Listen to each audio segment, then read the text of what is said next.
House will be in order. Colleagues, members, please remove your conversations from the floor, clear the aisle so that proceedings in the House may continue.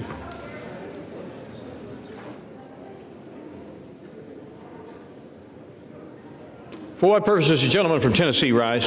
Mr. Speaker, I ask unanimous consent that the Committee on the Judiciary be discharged from further consideration of H.R. 4405 and ask for its immediate consideration in the House.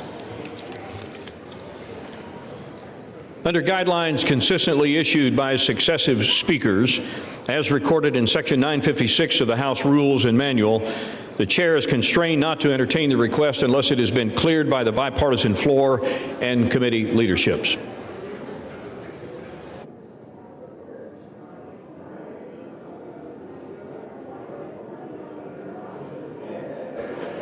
What purpose does the gentleman from Tennessee seek recognition? Parliamentary inquiry, Mr. Speaker. We Republicans are requesting this unanimous consent. Are Democrats objecting to this request?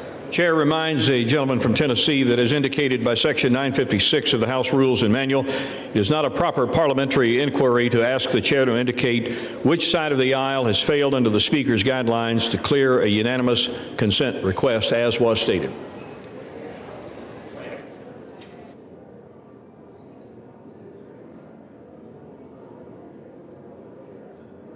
Does the gentlelady from Minnesota seek recognition? Mr. Speaker, by the direction of the Committee on Rules, I call up House Resolution 873 and ask for its immediate consideration. The clerk will report the resolution. House Calendar Number 46, House Resolution 873. Resolved, that upon adoption of this resolution, it shall be in order to take from the Speaker's table the bill, H.R. 5371, making continuing appropriations and extensions for fiscal year 2026 and for other purposes, with the Senate amendment thereto, and to consider in the House without intervention of any point of order a motion offered by the chair of the Committee on Appropriations or his designee that the House concur in the Senate amendment. The Senate amendment and the motion shall be considered as read. The motion shall be debatable for 1 hour, equally divided and controlled by the chair and ranking minority member of the Committee on Appropriations or their respective designees. The previous question shall be considered as ordered on the motion to its adoption without intervening motion. House will be in order.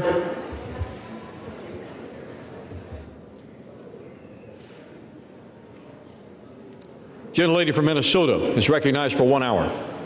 Mr. Speaker, for the purpose of debate only, I yield the customary 30 minutes to the ranking member from Massachusetts, Mr. McGovern, pending which I yield myself such time as I may consume.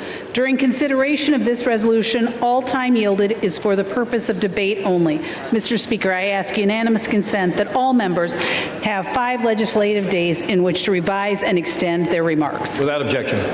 Mr. Speaker, last night, the Rules Committee met and reported a rule providing for the consideration of the motion to concur in the Senate amendment to H.R. 5371, the Continuing Appropriations, Agriculture, Legislative Branch, Military Construction and Veterans Affairs and Extensions Act of 2026. And I am happy to say that it will end the government shutdown. The rule provides 1 hour of debate on the motion, equally divided and controlled by the chair and the ranking member of the Committee on Appropriation or their designees. I rise in support of this rule and the underlying legislation. This bill delivers on our commitment to the American people by finally reopening the government. It delivers on the promises that we have made to our veterans, to our farmers, to our taxpayers. And let's be honest, this government shutdown was completely avoidable. On September 19th, House Republicans passed a continuing resolution that funded critical services and would have given us time to negotiate long-term solutions. It was a yes vote to keep the government open, to pay our troops, air traffic controllers, and federal employees. Every Democrat but one voted no. Every Democrat but one voted to shut the government down.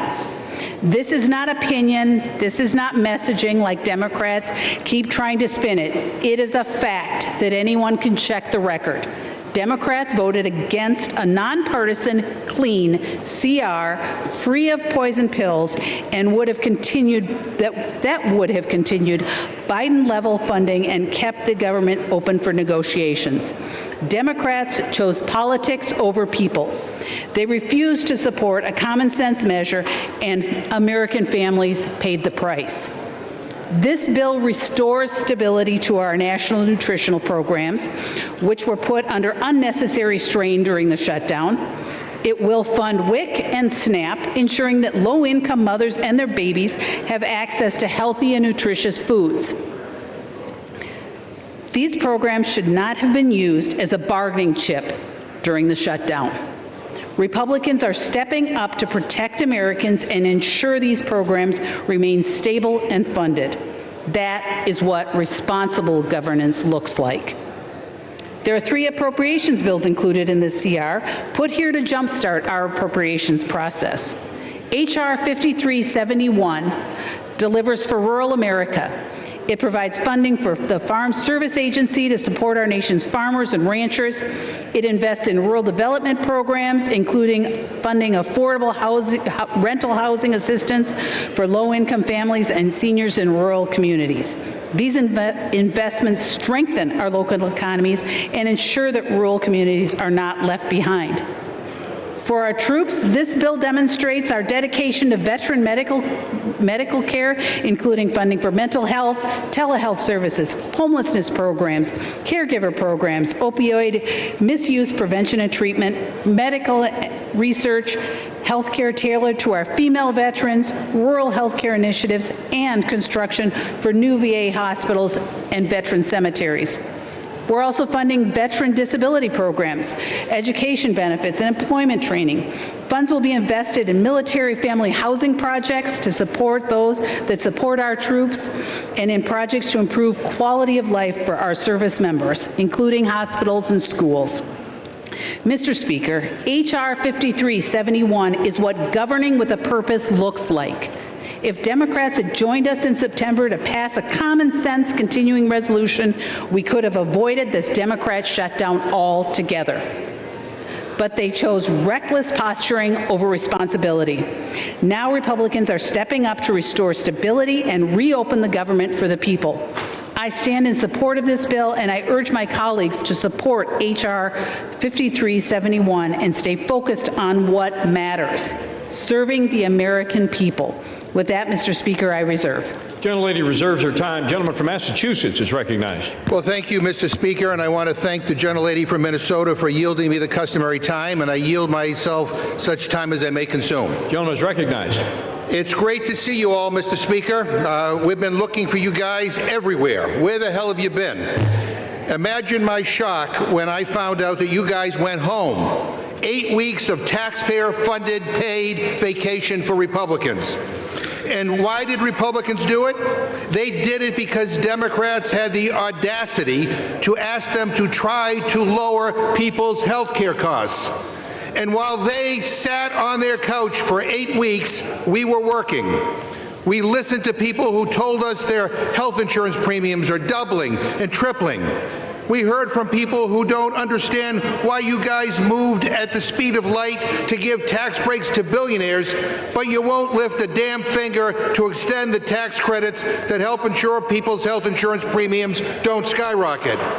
This CR, this dirty CR, which does nothing to solve the healthcare crisis, is one of the most immoral, unethical, evil things that I have ever seen happen in all my time in Congress.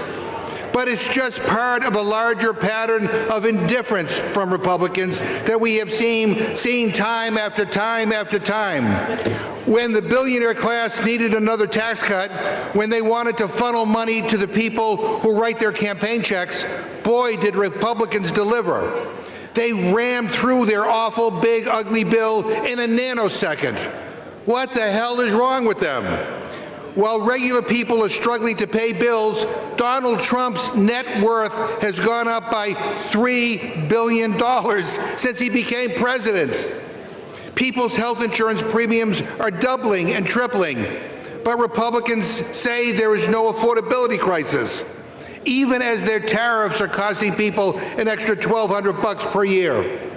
Regular people can't afford the rent, and Republicans are letting Trump gild his bathroom and build a ballroom to host the rich and powerful elites who own the GOP.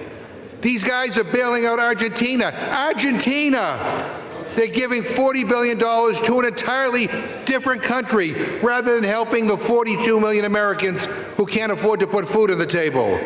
And here's the clincher, Mr. Speaker. Buried in this CR is a corrupt kickback for 8 Republican senators, $1 million payday funded by taxpayers, taken straight from the Treasury and deposited directly into their pockets. What the hell is wrong with this place? They promised to put America first. The only thing you guys put first is yourselves. Yourselves and the rich and powerful people who pull your strings behind the scenes. These people don't care. They don't have to call the insurance company because their claim was denied. They don't buy their own groceries. If you have a private jet, an offshore bank account, and an invite to Mar-a-Lago, go ahead and support your Republican representative. But if you're a regular person who feels like you're getting screwed over, if you are fed up with the status quo here in Washington that only works for those at the top, this majority is not fighting for you, but we are. Democrats are on your side, and we will fight with you every step of the way against the corruption, the lies, and the BS coming out of this administration. And we won't back this so-called deal. It's not a real solution, and it is certainly not a clean CR. This CR leaves families twisting in the wind with zero guarantee there will ever be a vote to extend tax credits to help everyday people pay for their health care. I urge my colleagues to vote no on this rule and no on the underlying legislation, and I reserve my time. Gentleman's time is reserved. Gentlelady from Minnesota. Thank you, Mr. Speaker. And there is so much to unpack and to object to in the ranking member's opening statement, but I just want to comment on one of the issues, and I find the statement that Republicans were on vacation laughable. The idea that Republicans were on vacation during the shutdown, it's just simply false. It's false. Many of us were in Washington, or we were in our districts meeting with constituents, advancing local priorities, and staying fully engaged with our constituents in our work. Our dedication to serving the American people didn't pause during the shutdown. Whether in D.C. or back at home, which for the record, I was in both places and many of my Republican colleagues were too, we were doing the work we were elected to do. And the real story here is not about the absence, it is about the commitment. And for Republicans, we never wavered. If the Democrats cared so much about working, they would not have shut the government down. And with that, I would like to yield 4 minutes to the gentlewoman from North Carolina, the esteemed chairwoman of the House on Rules. Gentlelady from North Carolina, Ms. Fox, is recognized for 4 minutes. Thank you, Mr. Speaker, and I thank the gentlewoman for yielding. Mr. Speaker, psychologists have a word for the things the Democrats accuse us of: projection. Mr. Speaker, I sure hope you did not watch all 7 hours of the Democrat group therapy session last night in the Rules Committee. But if you did, you saw what a clown show it was.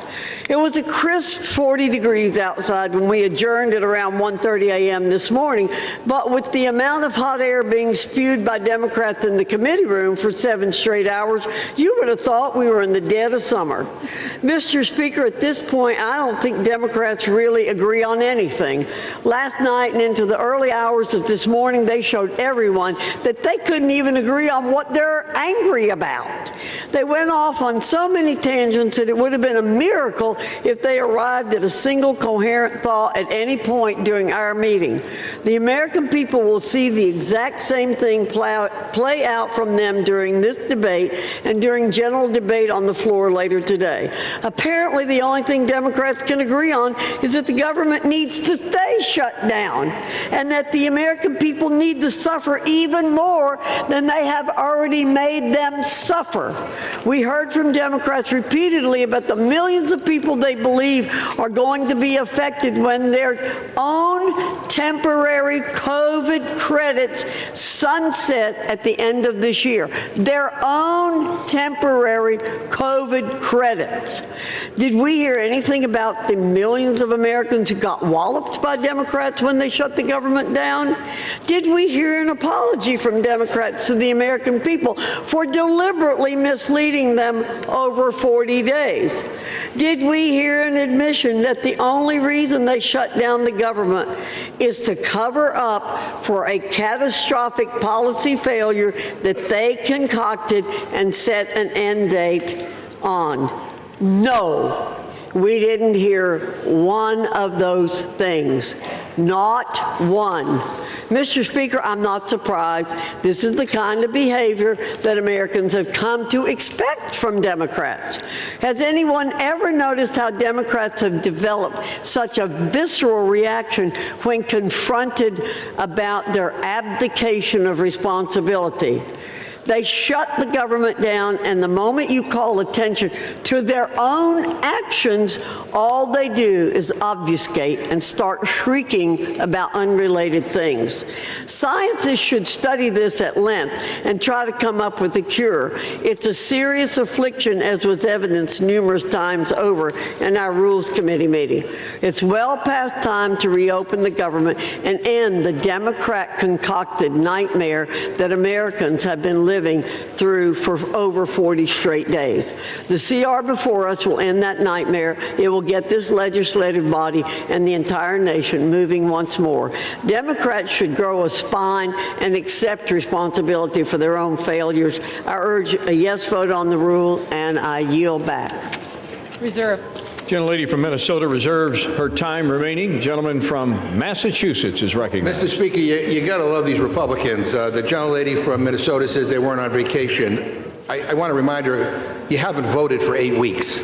And most people define vacation as you don't have to show up to work and you get paid. That's exactly what Republicans did. They didn't show up to work and they got paid. It was a paid vacation. I now yield 1 minute to the gentlewoman from Texas, Ms. Johnson. Gentlelady from Texas is recognized for 1 minute. Thank you so much. I rise today in strong opposition to this bill. I'm a hell no on any legislation that strips health care away from millions of Texans. In my district, nearly 100,000 of my constituents rely on the Affordable Care Act's tax credits to pay for their coverage. Without these life-saving credits, many of them will go without health care at all. Every day during this shutdown, my office has heard from thousands of families across my district saying, "For the love of God, save my health care." And tucked away in this bill is a brazen payoff, millions of taxpayer dollars funneled to the benefit of a handful of senators, while families are struggling to afford groceries and health care. We are being asked to sign off on a deal that lines the pockets of the very people who wrote it. That is an insult to every hardworking taxpayer who expects honesty from their government. The contrast could not be clearer. Republicans are operating in the currency of cruelty and corruption, while Democrats are fighting with courage and compassion. The American people deserve better, and I will never stop fighting to protect the basic necessities every family needs to survive. I yield back. Gentlelady from Minnesota. Mr. Speaker, I yield 2 minutes to the gentleman from Georgia. Gentleman from Georgia is recognized for 2 minutes. Thank you, Mr. Speaker. And, you know, the American farmer needs this bill to pass. The American soldier needs this bill to pass. Our air traffic controllers need this bill to pass.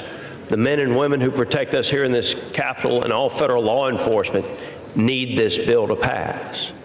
I'm one of those who represents a lot of federal employees, and they've been without a check for a long time, Mr. Speaker.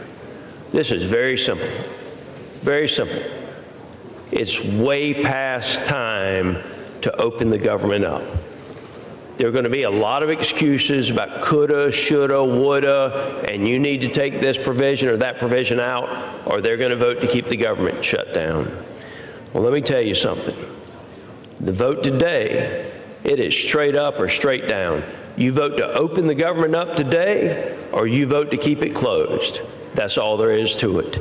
Now, as for the provision that's been mentioned a few times about the Senate language, I have introduced a piece of legislation already to repeal the Senate language, and I'm hopeful that we'll have a vote on that as soon as we get back. Mr. Speaker, I yield the remainder of my time.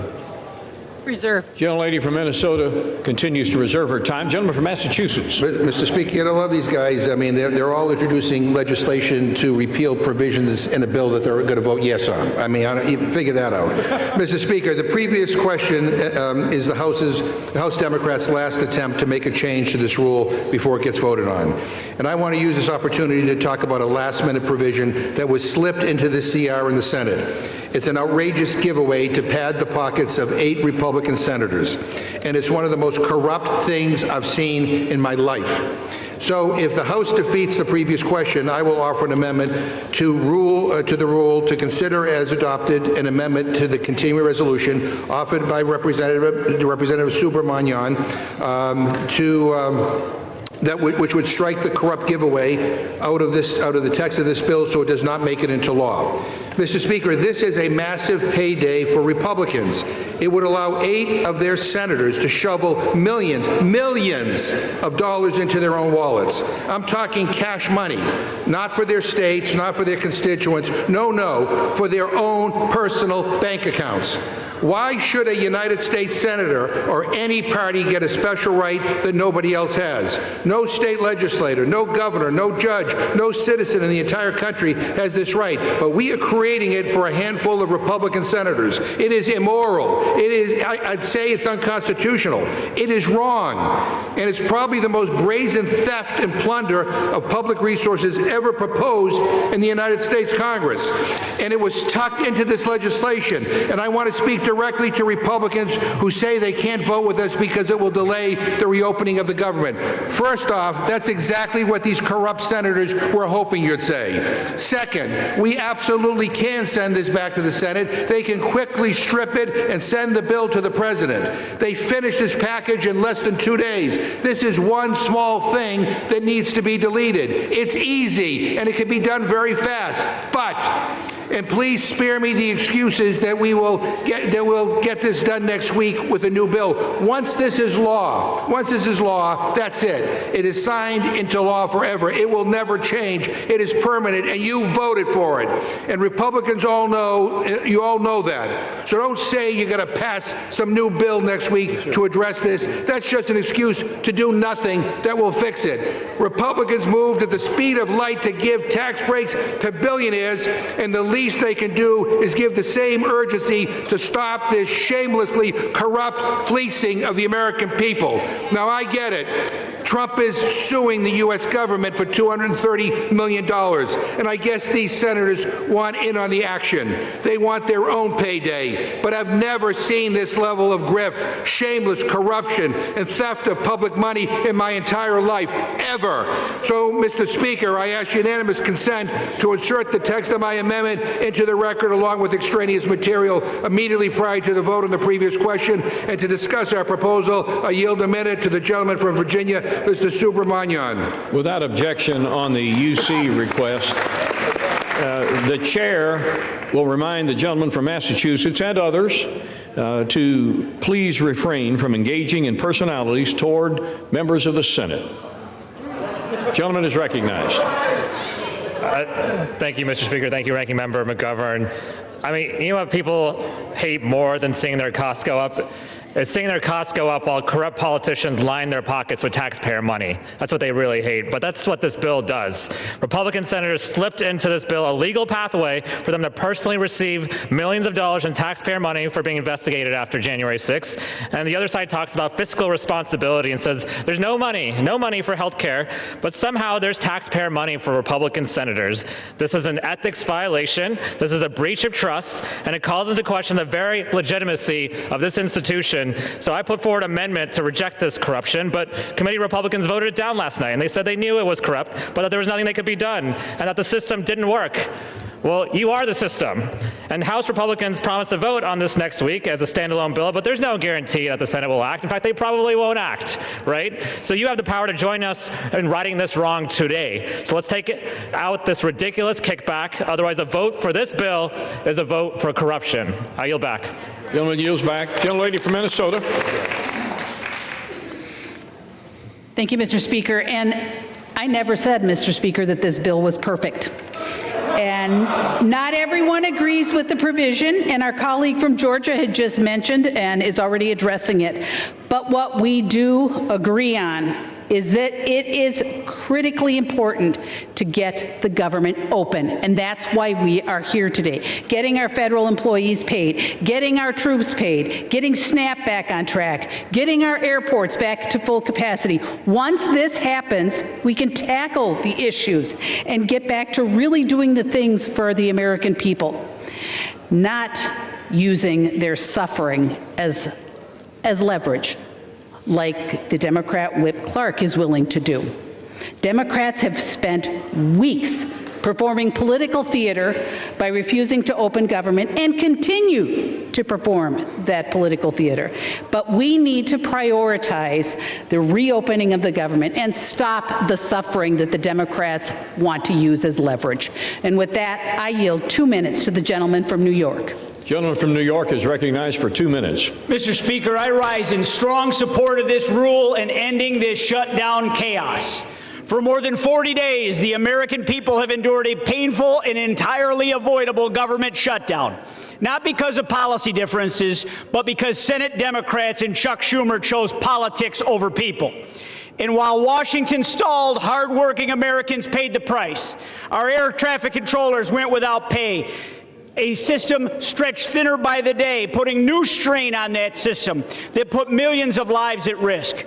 Americans depend on them to keep our skies safe. In families who rely on SNAP and WIC, parents just trying to feed their kids were left wondering how they'd make it through another week. And at the same time, our border agents and our Coast Guard members, they continued to serve this country as their own families went without pay. And through it all, while everyday Americans carried the weight of the shutdown, Senate Democrats had chance after chance to end it. But instead, they chose to prolong the pain. That is not leadership, that's hypocrisy.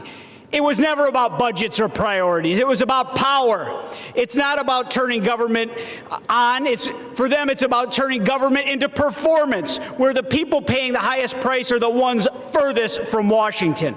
For more than 40 days, families were used as political pawns and props, while those responsible stood in front of cameras pretending to solve the crisis that they created. I actually saw a member from my home state stand at a food bank, decry the fact that nutritional assistance was in question, then swear up and down that they would vote against ending this shutdown. That is the epitome of hypocrisy, and the American people deserve better than that. House Republicans did our job. We passed a clean continuing resolution weeks ago, the same kind of straightforward measure that should have been agreed to immediately to keep this government open. But Senate Democrats blocked that 14 times, prolonging this shutdown just to score points to their woke, angry mob. This measure before us today is the same bipartisan framework they could have passed 40 days ago. The only thing that has changed is the political calendar. So, Mr. Speaker, I urge my colleagues to support the rule, stand with the American people, the families of veterans and public servants who have carried the burden of this shutdown, and let's reopen our government, and let's get this country moving again. And I yield back, Mr. Speaker. Gentleman from Massachusetts. Mr. Speaker, I ask unanimous consent to insert into the record an article from ABC News entitled, "Inflation Climbs to the Highest Level Since January, Beef Prices Soar." Without objection. I request unanimous consent to insert into the record an article from the Washington Post entitled, "From Groceries to Gas, Americans Say They're Spending More Under Trump." Without objection. I ask unanimous consent to insert into the record an article from the New Republic entitled, "No, You're Wrong. Trump Spirals When Pressed on Rising Food Prices."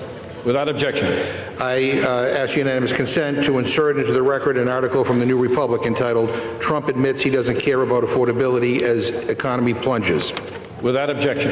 I ask unanimous consent to insert into the record an article from MSNBC entitled, "Not a Big Issue, Republicans Shrug as Consumers Confront Healthcare Sticker Shock."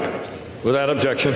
I ask unanimous consent to insert into the record an opinion article published in MSNBC entitled, "Trump's Argentina Bailout Once Again Puts America Last." Without objection. I ask unanimous consent to insert into the record an article from PBS entitled, "Trump Administration Working on Doubling Argentina Financing to $40 billion." Without objection.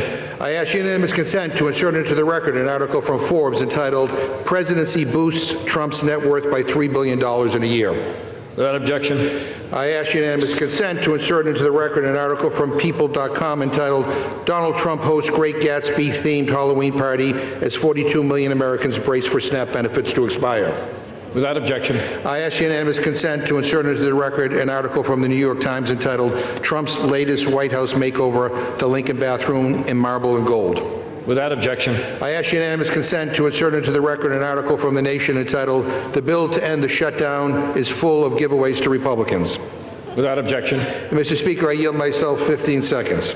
Gentleman is recognized for 15 seconds. I'm sorry that the gentlelady thinks that trying to stop people's health care premiums from doubling and tripling and quadrupling is political theater, but we don't. And I don't have time to address all the BS coming from my colleagues across the chamber, but it's clear that this Republican leadership is not only failing to deliver on their promises, they're selling out at the expense of the basic needs of the American people. I reserve.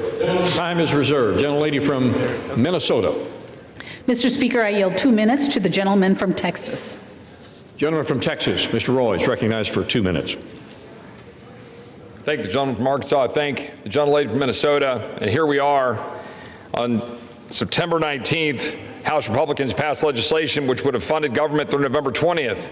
Here we are on November 12th, and we are basically where we would have been had we just passed the bill that we passed in September. And what did we get for all of that? What happened over all these days?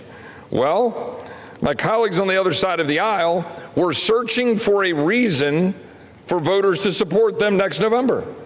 They were searching for a cause. And we know this because there was intervening elections and a lot of rhetoric, but no result. We're here right now with Democrats having joined senators to send a bill over here to fund government through the end of January with 3 appropriations bills, which we worked through regular order, that keeps spending relatively flat, advances the priorities the American people sent us here to advance, to back up the president, who is securing the border, which he was sent to Washington to do, to restore our military to focusing on defending this nation rather than advancing woke priorities, which the American people sent him here to do, for us to continue to work to grow and to build this economy after 4 years of being wrecked with reckless spending, but also abhorrent policies. The American people are now saying, what on earth were Democrats doing? And my Democrat colleagues' response is health care, because it's the only default position they have is the default to health care. And the fact is, it's because they broke the system so badly that they are now coming and asking us to have the Treasury print money to then give out in order to enrich insurance companies with massive subsidies. That's the actual fact. And the American people understand this. And they recognize that they don't want insurance companies to be enriched, but they want to be able to go get the doctor of their choice. The American people understand this, and so do we. And we're here to open the government, and we're here to stand up for doctors and patients instead of insurance companies and big regulators. I support this legislation. I know my Republican colleagues do. The question really is, will Democrats, or will they wish to perpetuate the shutting down of government to enrich insurance companies? I yield back. Gentleman from Massachusetts. Well, a couple of things, Mr. Speaker. I don't think we want to be lectured by somebody who, over the years, has been the king of government shutdowns and who worked for a United States senator that pushed for a government shutdown and to object to the Affordable Care Act. But by the way, I just want to make it clear to everybody: this is a Republican shutdown. They control the White House, they control the House, they control the Senate. You know, this government shut down because they don't want to negotiate. It's their way or the highway. This is a Republican shutdown. They own it. I now yield 1.5 minutes to the gentleman from Maryland. The distinguished ranking member of the Judiciary Committee, Mr. Raskin. Gentleman from Maryland is recognized for 1.5 minutes. And thank you, Mr. Speaker. Thank you, Mr. McGovern. This bill, which they now call imperfect, contains the single most corrupt provision for legislative self-dealing that anyone in this chamber today has ever voted on. It is such an egregiously corrupt act of legislator self-enrichment and plunder of the taxpayer that not only did every single House Democrat oppose it in the Rules Committee last night, but multiple Republicans were denouncing it. That is, before they were summoned into a side room and instructed to vote for it, which they all proceeded to do. Now they're telling us, vote for it today, and they'll repeal it, well, maybe next week, or maybe the week after that, or maybe before Christmas, they'll repeal it. I've got a solution for you. If you don't like this corrupt provision, don't vote for it today. That will work. This is a great bill. A great bill, that is, if you think 8 Republican U.S. senators should have a right to collect at least $1 million in a jackpot bonanza payoff from the taxpayers simply because they were subject to the exact same rules all other Americans were subject to and are subject to now. And they don't propose to change those rules for anybody else, not for more than 300 million Americans, not for the members of the House of Representatives, not for governors and mayors, but for themselves. They want to deal themselves a special legal privilege. In this Republican class war, Great Gatsby economy where President Trump has made more than $3 billion since he reoccupied the White House, the federal building which he has proceeded to demolish in large part, where millions of Americans face losing their health care and their SNAP benefits. This provision is an affront to our taxpayers, to the rule of law, to everyone who believes. Could I ask for 15 seconds more? It is an affront to everyone who believes that we in public office must be the servants of the people, not the masters of the people who get special legal rights and privileges and multi-million-dollar payoffs. People who think that they have a right to better treatment than everybody else, like Ghislaine Maxwell in their prison camp where she gets room service, puppy time, and special gym privileges. Gentlelady from Minnesota. She reserves her time. Gentleman from Massachusetts. I yield 1 minute to the gentlewoman from Oregon, Ms. Bonamici. Gentlelady is recognized. Thank you, Mr. Speaker. I rise today in opposition to this continuing resolution. I will not support a bill that will continue the Republicans' assault on Americans and their pocketbooks. At a time when Oregonians and Americans are already struggling with rising costs, this bill locks in devastating cuts to health care and drives up the cost, in many cases significantly. The assault on health care and the Republican shutdown more broadly, they're further proof that the first 10 months of this Trump administration have been chaotic, harmful, and completely out of touch with the needs of the American people. Donald Trump held an extravagant Great Gatsby party at Mar-a-Lago the night before SNAP benefits expired, while the administration and Republicans continue to ignore the needs of working families. That's not governing. They've abandoned their responsibility to bring down costs and grow the economy. And Mr. Speaker, this bill was already bad, but now they added this corrupt get-rich-quick scheme to give hundreds of thousands of taxpayer dollars to Trump-aligned senators. That is outrageous. Oregonians and Americans deserve better. My colleagues should listen to their constituents, vote no, and come back to the table and join us in the work to make health care affordable and accessible to all. I yield back. Gentlelady from Minnesota, with 14.5 minutes remaining. Thank you, Mr. Speaker. And Mr. Speaker, I yield 2 minutes to the gentleman from North Carolina. Gentleman from North Carolina is recognized for 2 minutes. Well, Mr. Speaker, I rise today as we are in the process of ending the longest government shutdown in our nation's history, and to affirm that this Congress will get back to leading America into her next golden age. Over 40 days, that is how long the government has been closed. For over 40 days, Democrats here in this body and in the Senate have chosen chaos over our country. They chose to shut the government down because politics demanded it, not policy. The elites, who dominate their party's decision-making are the ones least impacted by its decisions. Were the far-left activists and Democrats here in this body the ones not getting paychecks? No, Mr. Speaker. That was the air traffic controllers, our troops, and our Capitol police officers. When these same people passed Obamacare, were they the ones impacted by the law, or was it the middle-class teacher in North Carolina who could no longer keep their doctor? We all know the answer to that, Mr. Speaker, and across the nation, federal workers are working 2 and 3 jobs just to stay afloat. Also, Democrats could champion illegal aliens who exploit our compassion as they poison our communities with deadly fentanyl. That is not governing. That was extortion of the American taxpayer. But that ends today. Today, we are in the process of finally reopening the government, returning to the business of the people, and further implementing the mandate our constituents sent us here to deliver on. Democrats chose to have a month of political theater, but political shows don't do one thing to help make the cost of everyday items more affordable.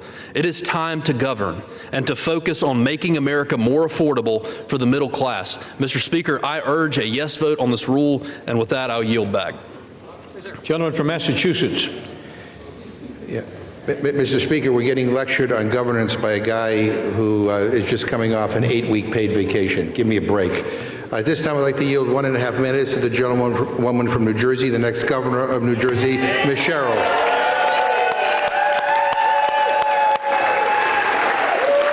The gentlelady from New Jersey is recognized for 1.5 minutes. Mr. Speaker, I rise in opposition to a rule for a bill that does nothing to protect over 450,000 New Jerseyans who will see their health care premiums skyrocket. I took my first oath to the Constitution when I was 18 and went to the Naval Academy.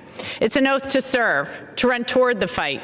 And so I ran for Congress after I saw Washington Republicans attacking the Affordable Care Act. I promised I would take on the status quo. I would fight the big fights, because that's what people expect of their leaders. That's what people deserve from their leaders. And I'm proud of the wins that I've delivered as your representative for New Jersey's 11th district. Capping the cost of insulin and prescription drugs for seniors, funding the Gateway Tunnel, the PACT Act for veterans, flood mitigation projects, delivering for Picatinny Arsenal. You have trusted me, New Jersey, and last week you placed your trust in me again, electing me your 57th governor. So I ran on a similar promise, to take on anyone and stop at nothing to lower cost and build opportunity for everyone. This will be my last speech in this chamber. I intend to submit my resignation next week and turn to protecting all of New Jersey. So my parting message to Jersey is, thank you. To my staff, thank you for your dedication to serving the 11th District of New Jersey. To my colleagues, do not let this body become a ceremonial red stamp from an administration that takes food away from children and rips away health care. 30 seconds. Gentlelady's given another 30 seconds. That rips health care away from people and takes food away from children. To the country, stand strong. As we say in the Navy, don't give up the ship. Thank you, and I yield back.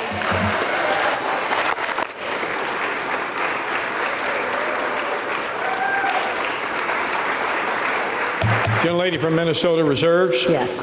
Gentleman from Massachusetts. Mr. Speaker, I yield 1 minute to the gentleman from Rhode Island, Mr. Magazzino. Gentleman from Rhode Island is recognized for 1 minute. Mr. Speaker, House Republicans are back from their 54-day taxpayer-funded vacation. But don't get me wrong, they do know how to work hard. When billionaires wanted tax breaks, they moved mountains to make it happen. When Argentina needed a $40 billion bailout to help Trump's buddy, they moved quickly to make it happen at the White House. But when working people need help, When millions of Americans are seeing their health insurance costs double and triple, and Americans all across this country are feeling like they're going to have to go without health insurance for the first time in their lives because they can't afford it anymore and have to make that terrible decision about which of their family members they're going to cut off of their insurance, House Republicans are nowhere to be found.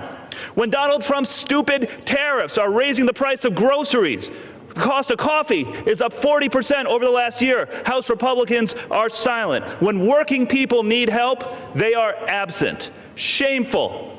So they will work when billionaires need tax cuts, when Argentina needs a bailout, but when working people need relief, they go on a taxpayer-funded vacation. Shameful, Mr. Speaker. Vote no on this budget. Do not cut the health care of the American people, and I yield back. Gentlelady from Minnesota. Thank you, Mr. Speaker, and I yield 1 minute to the gentleman from New York. Gentleman from New York is recognized for 1 minute. The reason we know this is a Democratic shutdown is because of how angry they are that we're about to reopen the government, period. That's all you need to know. In 2023, Jerry Nadler said shutdown is really an extremist policy designed to appeal to an extremist base and hold the whole country hostage. That is exactly what the Democrats have done over the last 43 days. They have held the American people hostage, trying to extract insane things like free health care for illegal immigrants. If they were serious about tackling the health care affordability crisis in this country, then they would address the fundamental problem with Obamacare. Since Obamacare took effect, health care premiums have risen by 96%, and on the open market by 114%. When I asked Leader Jeffries to sign on to the 1-year extension of the premium tax credit, he refused. He stuttered, he stammered, he couldn't answer a single question. Because this shutdown was never about health care, it was always about appeasing a far-left radical base. Chuck Schumer said, every day gets better for us. Catherine Clark said, of course people will suffer. We want to use this as leverage. It is an embarrassment to this country. You should all be ashamed of yourselves for inflicting this pain on the American people, taking away food stamps from 42 million Americans, defunding WIC, not paying our troops, our federal employees, our air traffic controllers. It's a disgrace, and you should all hang your heads in shame. Vote yes to pass the bill and reopen the government. All right. Let me remind my colleagues. I fully recognize that there's a lot of pent-up anxiety, and emotions have been elevated somewhat, but please, in the interest of the decorum of this House, to direct your comments to the chair and do not engage in personalities toward the Senate, toward the President, and others. Gentleman from Massachusetts with 14½ minutes remaining. Well, Mr. Speaker, let me just say the gentleman from New York sounds as extreme as his voting record. And I'd like to say to the gentleman who just spoke, by supporting this bill, he's betraying 7,000 constituents in his district who rely on the ACA to afford their health care. Boy, I'm glad he's not my representative. At this time, I'd like to yield 1 minute to the gentleman from New York, Mr. Kennedy. Gentleman from New York is recognized for 1 minute. Mr. Speaker, as the representative of Western New York, where so many people in my community, like others across the country, are already struggling to afford health care, I urge my colleagues to reject this disgraceful bill. As an occupational therapist, I know exactly who these cuts will hurt. I've heard from so many who are desperate for a lifeline, like Iris, a mom in Buffalo who's worried about how she'll keep her kids' health insurance. Or Andy, a nursing home resident in Tonawanda who relies on Medicaid to get the services he needs. Or the kids at Bourne Hava, a special needs school where I provided therapy, who depend on early intervention services. Donald Trump and congressional Republicans began their assault on the people of our country in the big ugly bill. This bill further devastates health care and leaves millions of Americans to pray they don't get sick. Shame on anyone who goes along with it. This country deserves better. I'll be voting no, and I urge all of my colleagues to do the same. I yield back. Gentlelady from Minnesota. Reserve. Reserves. Gentleman from Massachusetts. Mr. Speaker, some big news and breaking news in the last hour. I'm proud to say that our newest colleague, Representative Adelita Grijalva, just became the 218th signature on the Massey-Kanner discharge petition to compel the release of the Epstein files. And to all my Republican colleagues who refuse to sign on, time is up. You need to figure out where you stand on this because you're about to go on record. Is your loyalty to Trump more important than going after pedophiles? Because make no mistake, these files will come out. It is no longer a question of if, only when, and whether the White House chooses to stand with the survivors or throw them under the bus. And at this time, Mr. Speaker, I'd like to yield 1 minute to the gentlewoman from Oregon, Ms. Dexter. Gentlelady from Oregon is recognized for 1 minute. Thank you, Mr. Speaker. I rise today in strong opposition to this rule and the underlying bill. As a physician who spent 20 years saving lives, I did not come to Congress to let health care be decimated by Congress. I came to fight for my constituents who deserve to be able to see a doctor they trust, afford their medication, and keep their families healthy. If House Republicans let the ACA tax credits expire, they are complicit in forcing Oregonians to make impossible choices, like whether to keep their insurance or put food on the table. As a physician, I know what comes next. People go without. They go uninsured, they delay care, and they skip refills. They get sicker, and sometimes they end up in medical debt that is devastating. The cost of living is already too damn high. Republicans are committed to cutting your care. They patently rejected amendments to protect Americans, ignoring millions of American families who are desperate for relief. I will be an absolute no on the rule and the underlying bill, and I refuse to give up on ensuring affordable health care for all. Thank you, Mr. Speaker. I yield back. Gentlelady from Minnesota. Mr. Speaker, I just wanted to say just really quickly, the ranking member mentioned the discharge petition, and that he's very proud that it has 218 signatures, but not that long ago, today, we had a UC that would have moved that along, would have moved that resolution along over to the Senate, and I believe the Democrats objected to it. So it seems more like a political stunt than it does that they actually wanted to have that resolution moved along, because if they had not objected, it would have gone on its way, and they would have accomplished what they wanted to do. So I don't see their real desire to have the resolution passed. I see it more of, like I said, a political stunt. And it certainly is actually a moot point, given that oversight is already releasing many of those files. As a matter of fact, I believe they've done tens of thousands of them, but I believe this morning they did another 20,000 files. So they are being released, and this all seems for naught. But with that, Mr. Speaker, I would like to yield 1 minute to the gentleman from California. Gentleman from California is recognized for 1 minute. Mr. Speaker, Jimmy Fallon offered Democrats this pro tip. If you're going to call it the Republican shutdown, you're not supposed to get mad that it's ending. Anyone who remembers their schoolhouse rock knows that once the House originates an appropriation, the Senate must either amend it or pass it. Now, the House did its job on September the 19th with a simple appropriation that made no policy changes. It merely kept the government operating at current levels while we finished debating priorities. Democrats deliberately blocked the Senate from acting, demanding $1.5 trillion of new spending as a ransom. Finally, thank God, 8 of them put country ahead of party and voted to end this madness. Now, hearing the bitter recriminations from our leftist colleagues, it seems unlikely we'll see much bipartisanship today. But with or without them, we will reopen the government tonight and get back to addressing the challenges that confront our country. I yield back.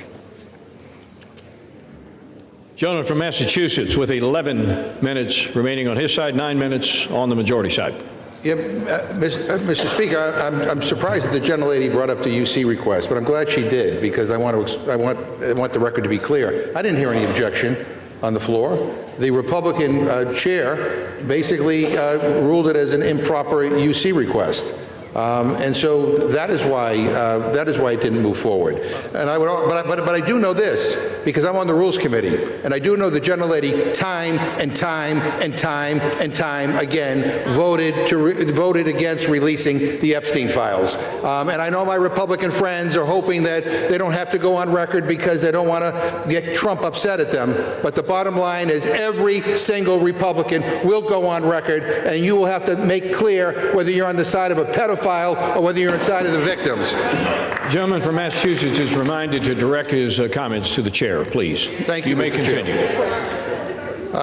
You now yield 1 minute to the gentlewoman from Washington, Ms. Jayapal. Gentlelady from Washington is recognized for 1 minute. Mr. Speaker, I rise to oppose this bill that allows health insurance premiums for 22 million American families to skyrocket and raises health care costs for everyone. Trump and his Republican cult of followers in Congress have unleashed shameful crisis of cruelty and corruption on the American people. First, they slashed Medicaid by $1 trillion, kicked 15 million Americans off of health care, set up the playboard for rural hospitals to shutter, all so that you could give $7 trillion in permanent tax breaks to their billionaire buddies. Then they refused to negotiate with Democrats to extend the Affordable Care Act tax credits so that 22 million Americans wouldn't have to choose between health care and rent. And when we refused to go along with that, they caused this 45-day Republican shutdown, illegally refused to pay SNAP benefits for the hungry, and illegally canceled flights, throwing the country into chaos. Trump and Republicans want to make you poorer and sicker. While Trump builds his gilded ballrooms, protects pedophiles, pardons those who buy his meme coins, and lets Americans starve. Shame on you. I'm a hell no on this bill. Gentlelady from Minnesota. Mr. Speaker, I yield 2 minutes to the gentleman from Tennessee. Gentleman from Tennessee is recognized for 2 minutes. Mr. Speaker, I rise today to oppose the Senate's provision that allows senators to make financial gain off illegal government surveillance. Three things can be true at once, Mr. Speaker. The first truth is this: the shutdown has to end. The American people and countless Tennesseans I represent are suffering and experiencing real pain. This record-breaking Schumer Democratic shutdown was completely avoidable, and it was completely carried out for political purposes. The second truth is that the last administration, led by Joe Biden and his auto pen, unfairly surveilled conservatives and conservative members of Congress. That included sitting United States senators. Yet, Mr. Speaker, the third thing I would note is that the American taxpayer has suffered enough because of the last administration. No one in this body should support allowing senators to sue and collect from taxpayers because the FBI went rogue under President Biden. But don't get me wrong, the overreach is more than troubling. It's unfathomable that the Department of Justice was weaponized in this way. I fully support holding those radical agents accountable and the ongoing investigations into their misdeeds. Yet no elected official should profit from the political calculation of left-wing bureaucrats and judges. Mr. Speaker, the folks I represent are still reeling from historic Bidenflation, the effects of the border crisis, and the regulatory agenda of the last administration. It is shameful to ask them to shoulder the burden of paying U.S. senators $500,000 or more for those misdeeds. With that, I yield back, Mr. Speaker. Gentleman from Massachusetts. Mr. Speaker, I yield 1 minute to the gentleman from Texas, Mr. Green. Gentleman from Texas is recognized for 1 minute. And still I rise, Mr. Speaker. I rise to call to my colleagues' attention that they are no longer claiming that this is a clean CR. The truth is that it is a dirty, filthy, stealthy CR that has been contaminated with millions of dollars for people who have not earned it, but rather who want to take it from the taxpayers of this country because they have concluded somehow that they have been harmed when no harm has been proven or brought to our attention. I believe that health care for all is important because we in the Congress have the best health care in the world. Yet people with the best health care in the world do not see fit for persons who need it, who are among the least, the last, and the lost, to acquire health care, something that they have. Health care is becoming wealth care for too many people in this country. We need to extend the subsidies. We need to make sure that everybody who can get to a doctor gets care. This is not a poor country. I refuse to take a poison pill and have you tell me that I'll regurgitate it next week. The poison pill... Gentleman's time has expired. Gentlelady from Minnesota reserves. Gentleman from Massachusetts. I inquire how many more speakers the gentlelady has, because she doesn't seem to have very many. I believe we have one more, Mr. Speaker. Okay. All right. We have several. Mr. Speaker, I yield 1 minute to the gentlewoman from New York, Mr. Ocasio-Cortez. Gentlelady from New York is recognized for 1 minute. It is great. It is great that Democrats have a line of people who are willing to fight for working class Americans from coast to coast in this country, because God forbid that we have a member of the Republican caucus who stands up and actually wants to extend the Affordable Care Act so that people with cancer, insulin, and issues across all sorts of health care issues across this country have their health insurance protected and extended throughout 2026. It is unconscionable that what we are debating right now is legislation that will give 8 members of the United States Senate over $1 million apiece. And we are robbing people of their food assistance and of their health care to pay for it. How is this even on the floor? How can we as members of Congress, Republican or Democrat, vote to enrich ourselves by stealing from the American people? That is what this legislation does. In fact, Senator Graham just went before the press earlier today saying he was going to seek well over $1 million from the American people from this. We cannot support it, and we cannot stand for it. Thank you. Gentlelady's time has expired. Gentlelady from Minnesota. Thank you, Mr. Speaker. And I just wanted to point out to some of my colleagues that, you know, the Democrat government shutdown stopped the SNAP benefit. So if they were very concerned about those, about making sure that people had their nutritional assistance, they wouldn't have shut down the government, because that is what caused it. And with that, Mr. Speaker, I yield 1 minute to the gentleman from Texas. Gentleman is recognized for 1 minute. Thank you, Mr. Speaker. It was great to hear from the new leader of the Democrat Party, Mrs. Alexandria Ocasio-Cortez. Unfortunately, we didn't also get to hear from their other leader, Mr. Zoran Mamdani. Mr. Speaker, I'm going to be proud this evening to vote to reopen the federal government. House will be in order. Mr. Speaker, for 40 days, the Democrats shut our government down to pursue unrealistic policy proposals that they know the American people do not want. Mr. Speaker, the American people do not want health care for illegal aliens. They do not want our tax dollars funding left-wing media outlets, and they do not want to drive up our debt $1.5 trillion as part of a short-term continuing resolution. Mr. Speaker, the last 40 days have been nothing but pure political nihilism, and I'm glad that this nightmare is over so that we can get back to work on behalf of the American people. Thank you, Mr. Speaker. I yield back. Gentleman from Massachusetts. You did not condemn him, Mr. Speaker. Gentleman from Massachusetts. I reserve. Gentleman reserves his time. Gentlelady from Minnesota. Reserve. Reserves. Who seeks time? Well, Mr. Speaker, let me first of all just say to the gentlelady, this is Republican shutdown. It didn't need to happen. All you need to do is extend the ACA tax credit so that people wouldn't get screwed on their health insurance bills. But I also point out to her that the President of the United States illegally withheld SNAP benefits. And 2 federal judges, basically 2 court orders, backed us up on that. And he's the first president ever to actually shut off food benefits to people during a shutdown. Shame on him. I now yield 1 minute to the gentleman from California, Mr. Khanna. Gentleman from California is recognized for 1 minute. Thank you, Mr. Speaker. Mr. Speaker, our country is at a moral crossroads. just today, it comes out that billionaires are worth $8 trillion, more than 50% of Americans combined. And what does the president do? He decides he doesn't have the money for the American people. He's going to starve the American people to give $40 billion to the corrupt libertarian leader in Argentina. $9 billion would have fed the American people. How is that America first? And then he says, I don't care about the cab driver who's paying $2,600 now per month in health insurance as opposed to $44 because I don't want to save the 20 million Americans who are going to face high premium increases.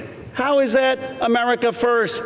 We need national health insurance in this country. We need to tax billionaires in this country. We need to fund SNAP in this country, and we need to stop funding Argentina and corrupt foreign leaders. Gentlelady from Minnesota. Thank you, Mr. Speaker. And I just wanted to address for just a second the health care issue that the Democrats continue to bring up and act like this had anything to do with everyone in the country's premiums, because we are talking about the COVID era Affordable Care Act's COVID era subsidies. So this is not what is affecting other people's premiums other than those folks that qualify for those COVID era premium subsidies. That's it. They continue to make it sound like this is responsible for every kind of increase that people are seeing. And so the Affordable Care Act's original subsidies will remain in place. So that's the original subsidies, ensuring that millions still qualify for the income-based tax credits and capping out-of-pocket costs relative to income. It's the COVID era. I can't say that enough. It is the COVID era subsidies that are in question here. Premium increases are actually driven by multiple factors, including medical inflation, provider consolidation, and rising drug costs. But to actually reduce premiums, that's what we must address. And we must have comprehensive discussions about that, not just political theater and sound bites. We have to actually sit down and have those discussions, and that's what getting the government back open will do. I reserve. Gentlelady reserves her time. Gentleman from Massachusetts. Yeah. Mr. Speaker, the ACA polls at 65%. Donald Trump is at 37%. I now yield 1 minute to the gentlewoman from Massachusetts, Ms. Presley. Gentlelady from Massachusetts is recognized for 1 minute. Mr. Speaker, I rise today on behalf of every elder who can't afford their prescription, every parent who went to work hungry so their child could eat. In the United States of America, there is no lack of resource, only a deficit of empathy, political will, and courage. At its best, government is a backstop, a compassionate steward of the public good. At its best, government catches people when they stumble in a moment of hardship. At its best, government does right by the people, all the people. Struggle does not discriminate, Mr. Speaker. Hardship is not a character flaw. It has zero to do with work ethic. Every single person is one diagnosis, one layoff away from hardship. Life can change at an instant. What we are bearing witness to is not only a lack of political courage, but it is a fundamental betrayal of the people. Incompetence and indifference to the suffering of our constituents and our neighbors. The shame and the sham of it all. Any member of Congress who would vote to deny a child a meal or medication, it is child abuse and neglect. I ought to file a 51A on you for that. Every person in this chamber, every person in our country has lost a loved one to cancer, and yet you would vote deny people life-saving cancer treatment and research. Republicans control the House, the Senate, and the White House, and with the majority you have chosen to enact harm to make people hungrier, poorer, sicker, and less safe. The shame and the shame of it all. You, the people, deserve better. We, the people, deserve better, and I won't stop fighting until you get it.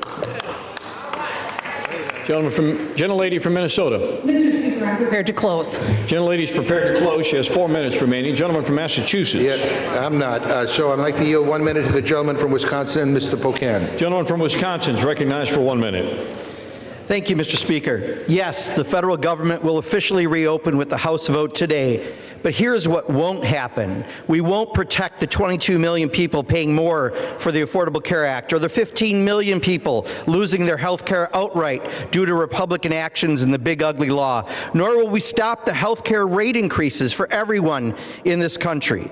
And we won't be restoring food assistance today for millions of Americans who benefit from SNAP because House Republicans voted to cut the #1 program that keeps kids and seniors out of poverty by over $180 billion. Nor will we be able to roll back the tax cuts for billionaires and your GOP donors that you funded by gutting those health care and food programs.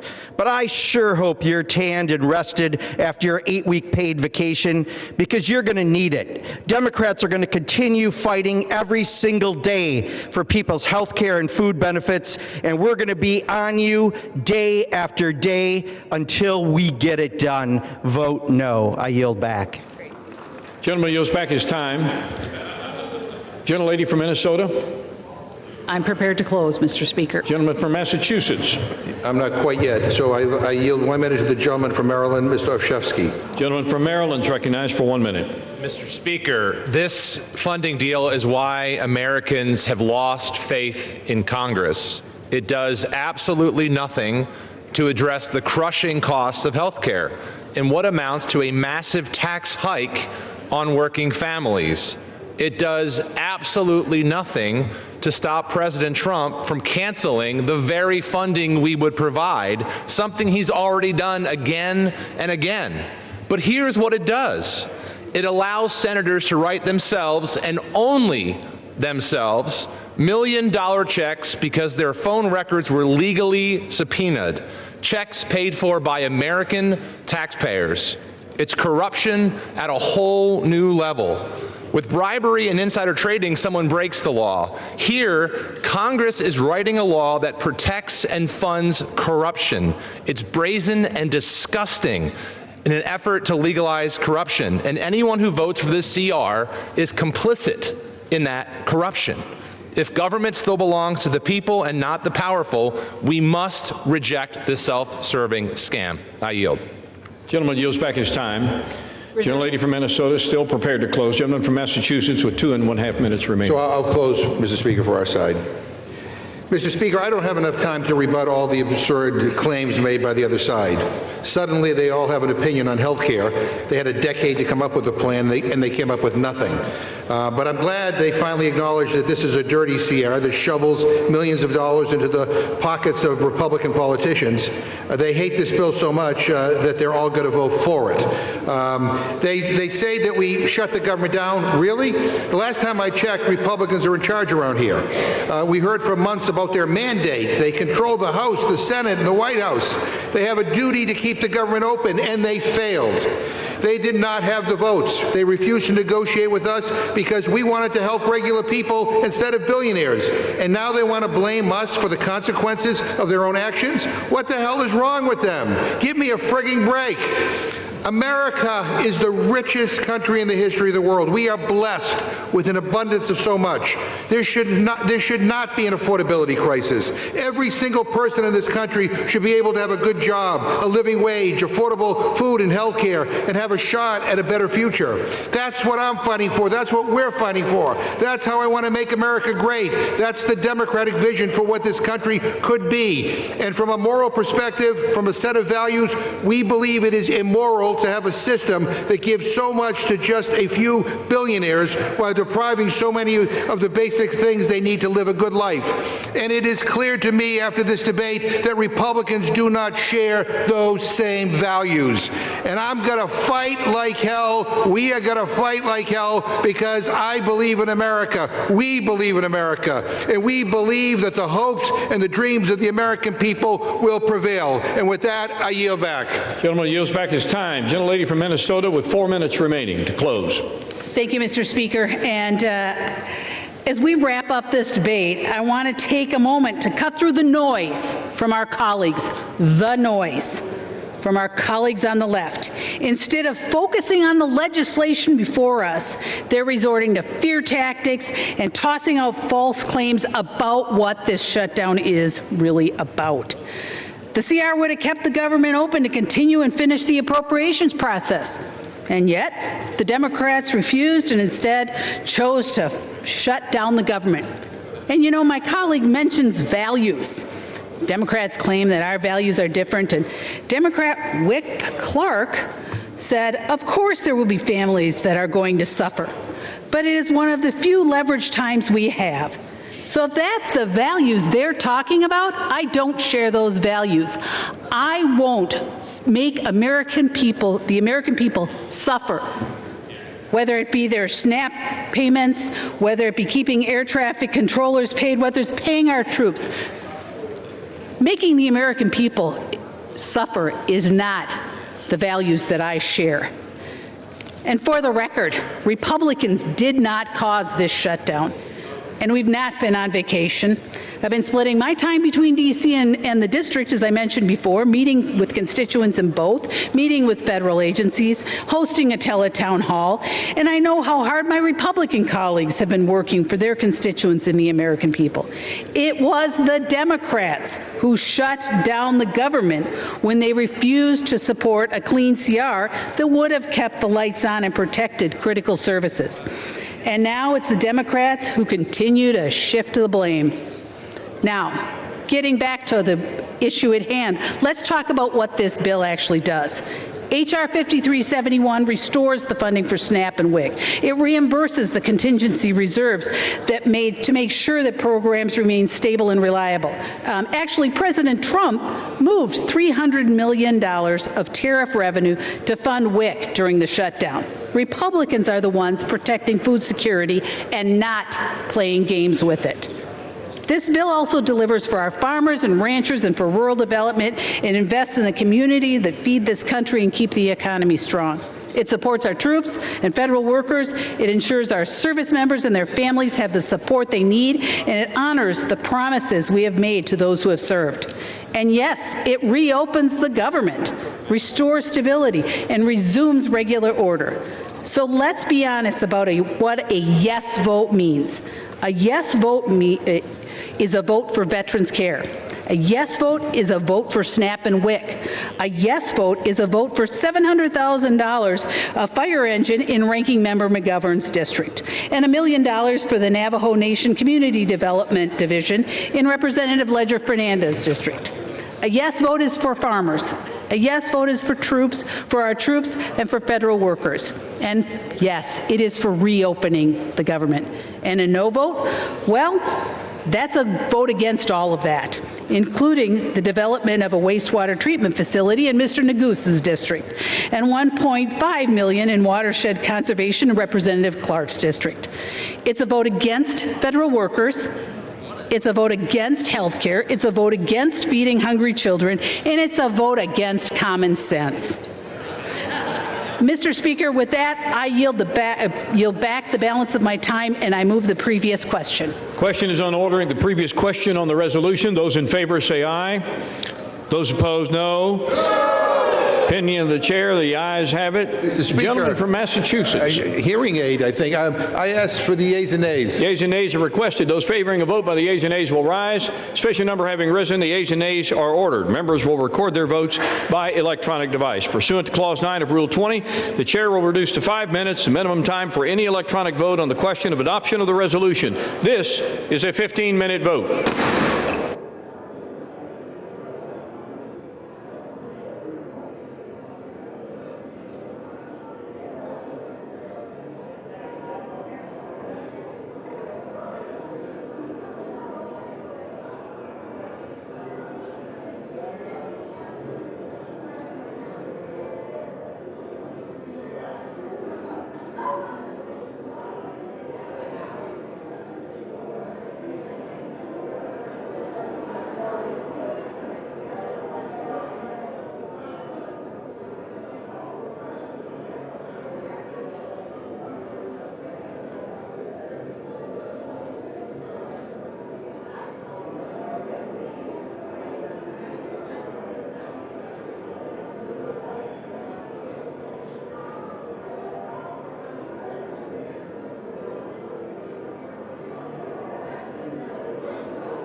This vote, the yeas are 216, the nays are 213. The previous question is ordered.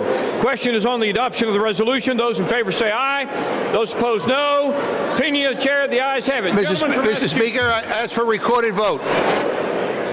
Recorded vote is requested. Those favoring a recorded vote will rise. Sufficient number having risen, a recorded vote is ordered. Members will record their votes by electronic device. This is a 5-minute vote.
This vote, the yeas are 213, the nays are 209. The resolution is adopted.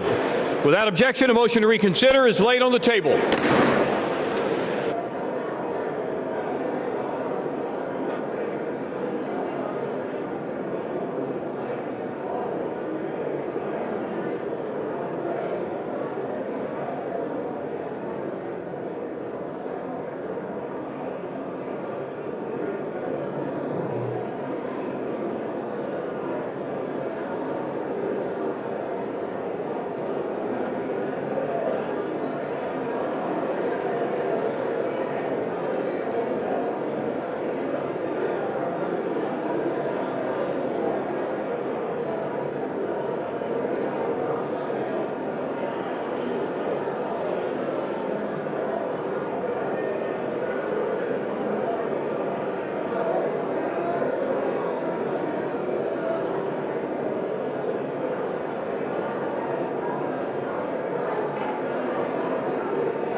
The House will come to order. For what purpose does the gentlelady from Washington seek recognition? Mr. Speaker. This one. The House will be in order. Mr. Speaker. For what purpose does the gentlelady from Washington seek recognition? Mr. Speaker, pursuant to Clause 2A1 of Rule 9, I seek recognition to give notice of my intent to raise a question of the privileges of the House. The form of the resolution is as follows. Whereas on October 27, 2025, Representative Chuy Garcia filed nominating petitions to be on the Democratic primary ballot in March 2026. Whereas on November 5th, 2025, on the last day of filing, Representative Garcia's Chief of Staff, Patty Garcia, submitted her own paperwork to enter the Democratic primary. Whereas on November 6th, after the filing deadline, Representative Garcia confirmed that he would not be seeking another term in 2026 and would be withdrawing his nominating petitions. Whereas Representative Garcia's Chief of Staff was the only Democrat who filed to run in the primary at the direction of Representative Garcia, undermining the process of a free and fair election. Whereas Representative Garcia's actions are beneath the dignity of his office and incompatible with the spirit of the Constitution. Now, therefore, be it resolved that the House of Representatives disapproves of the behavior of the representative from Illinois, Mr. Garcia. Under Rule 9, a resolution offered from the floor by a member other than the majority leader or the minority leader as a question of the privileges of the House has immediate precedence only at a time designated by the chair within 2 legislative days after the resolution is properly noticed. Pending that designation, the form of the resolution noticed by the gentlelady from Washington will appear in the record at this point. The chair will not at this point determine whether the resolution constitutes a question of privilege. That determination will be made at a time designated for consideration of the resolution.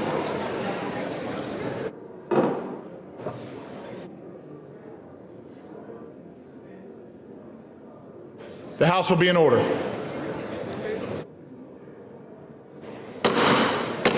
Members are instructed to clear the well.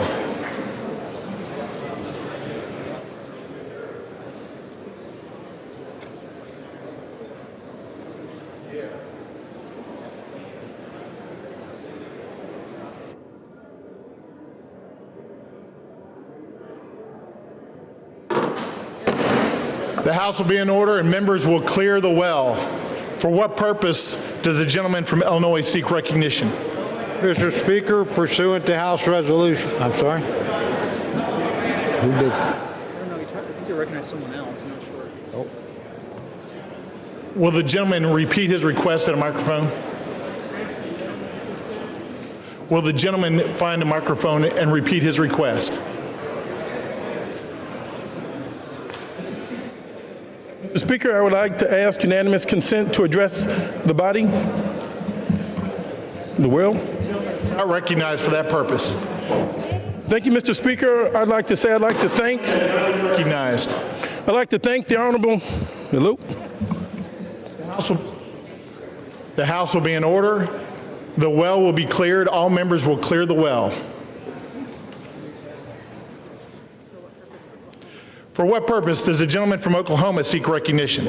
Speaker, pursuant to House Resolution 873, I call up the bill H.R. 5371, the Continuing Appropriations, Agriculture, Legislative Branch, Military Construction, and Veterans Affairs and Extension Act 2026 with the Senate amendment thereto, and I have a motion at the desk. The clerk will report the title of the bill, designate the Senate amendment, and designate the motion. H.R. 5371, an act making continuing appropriations and extensions for fiscal year 2026 and for other purposes. Senate amendment. Mr. Cole of Oklahoma moves that the House concur in the Senate amendment to H.R. 5371. Pursuant to House Resolution 873, the motion shall be debatable for 1 hour, equally divided and controlled by the chair and ranking minority member of the Committee on Appropriations or their respective designees. The gentleman from Oklahoma, Mr. Cole, and the gentlelady from Connecticut, Ms. DeLauro, each will control 30 minutes. The chair now recognizes the gentleman from Oklahoma. The House will be in order.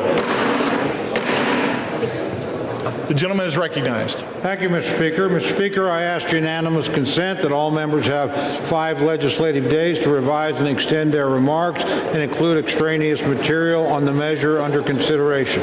Without objection, so ordered. The House will be in order. All members are instructed to take their conversations outside.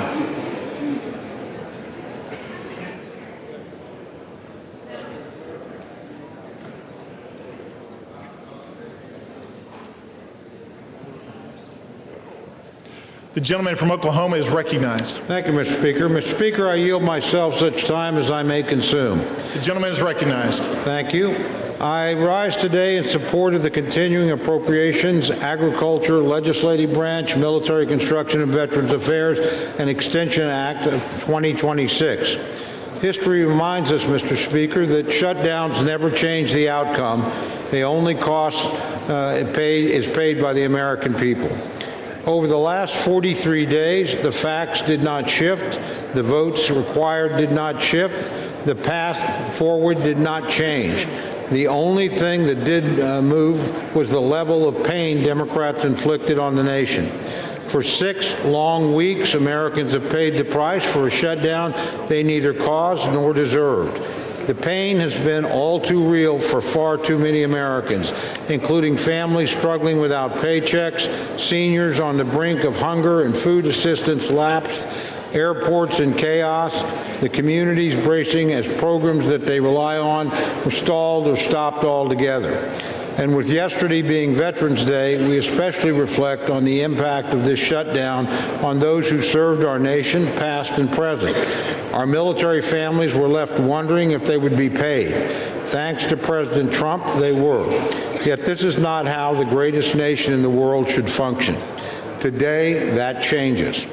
The legislation before us reopens the government, restores critical services, and puts an end to the needless hardship Democrats have inflicted on the country. This bill supports our troops, it pays federal workers, it fully funds SNAP benefits until September 30th of next year, it compensates our air traffic controllers right before a busy holiday season. In fact, it takes a holistic approach in ensuring federal services and programs are operational. In the simplest terms, we're putting the government back to work for our people.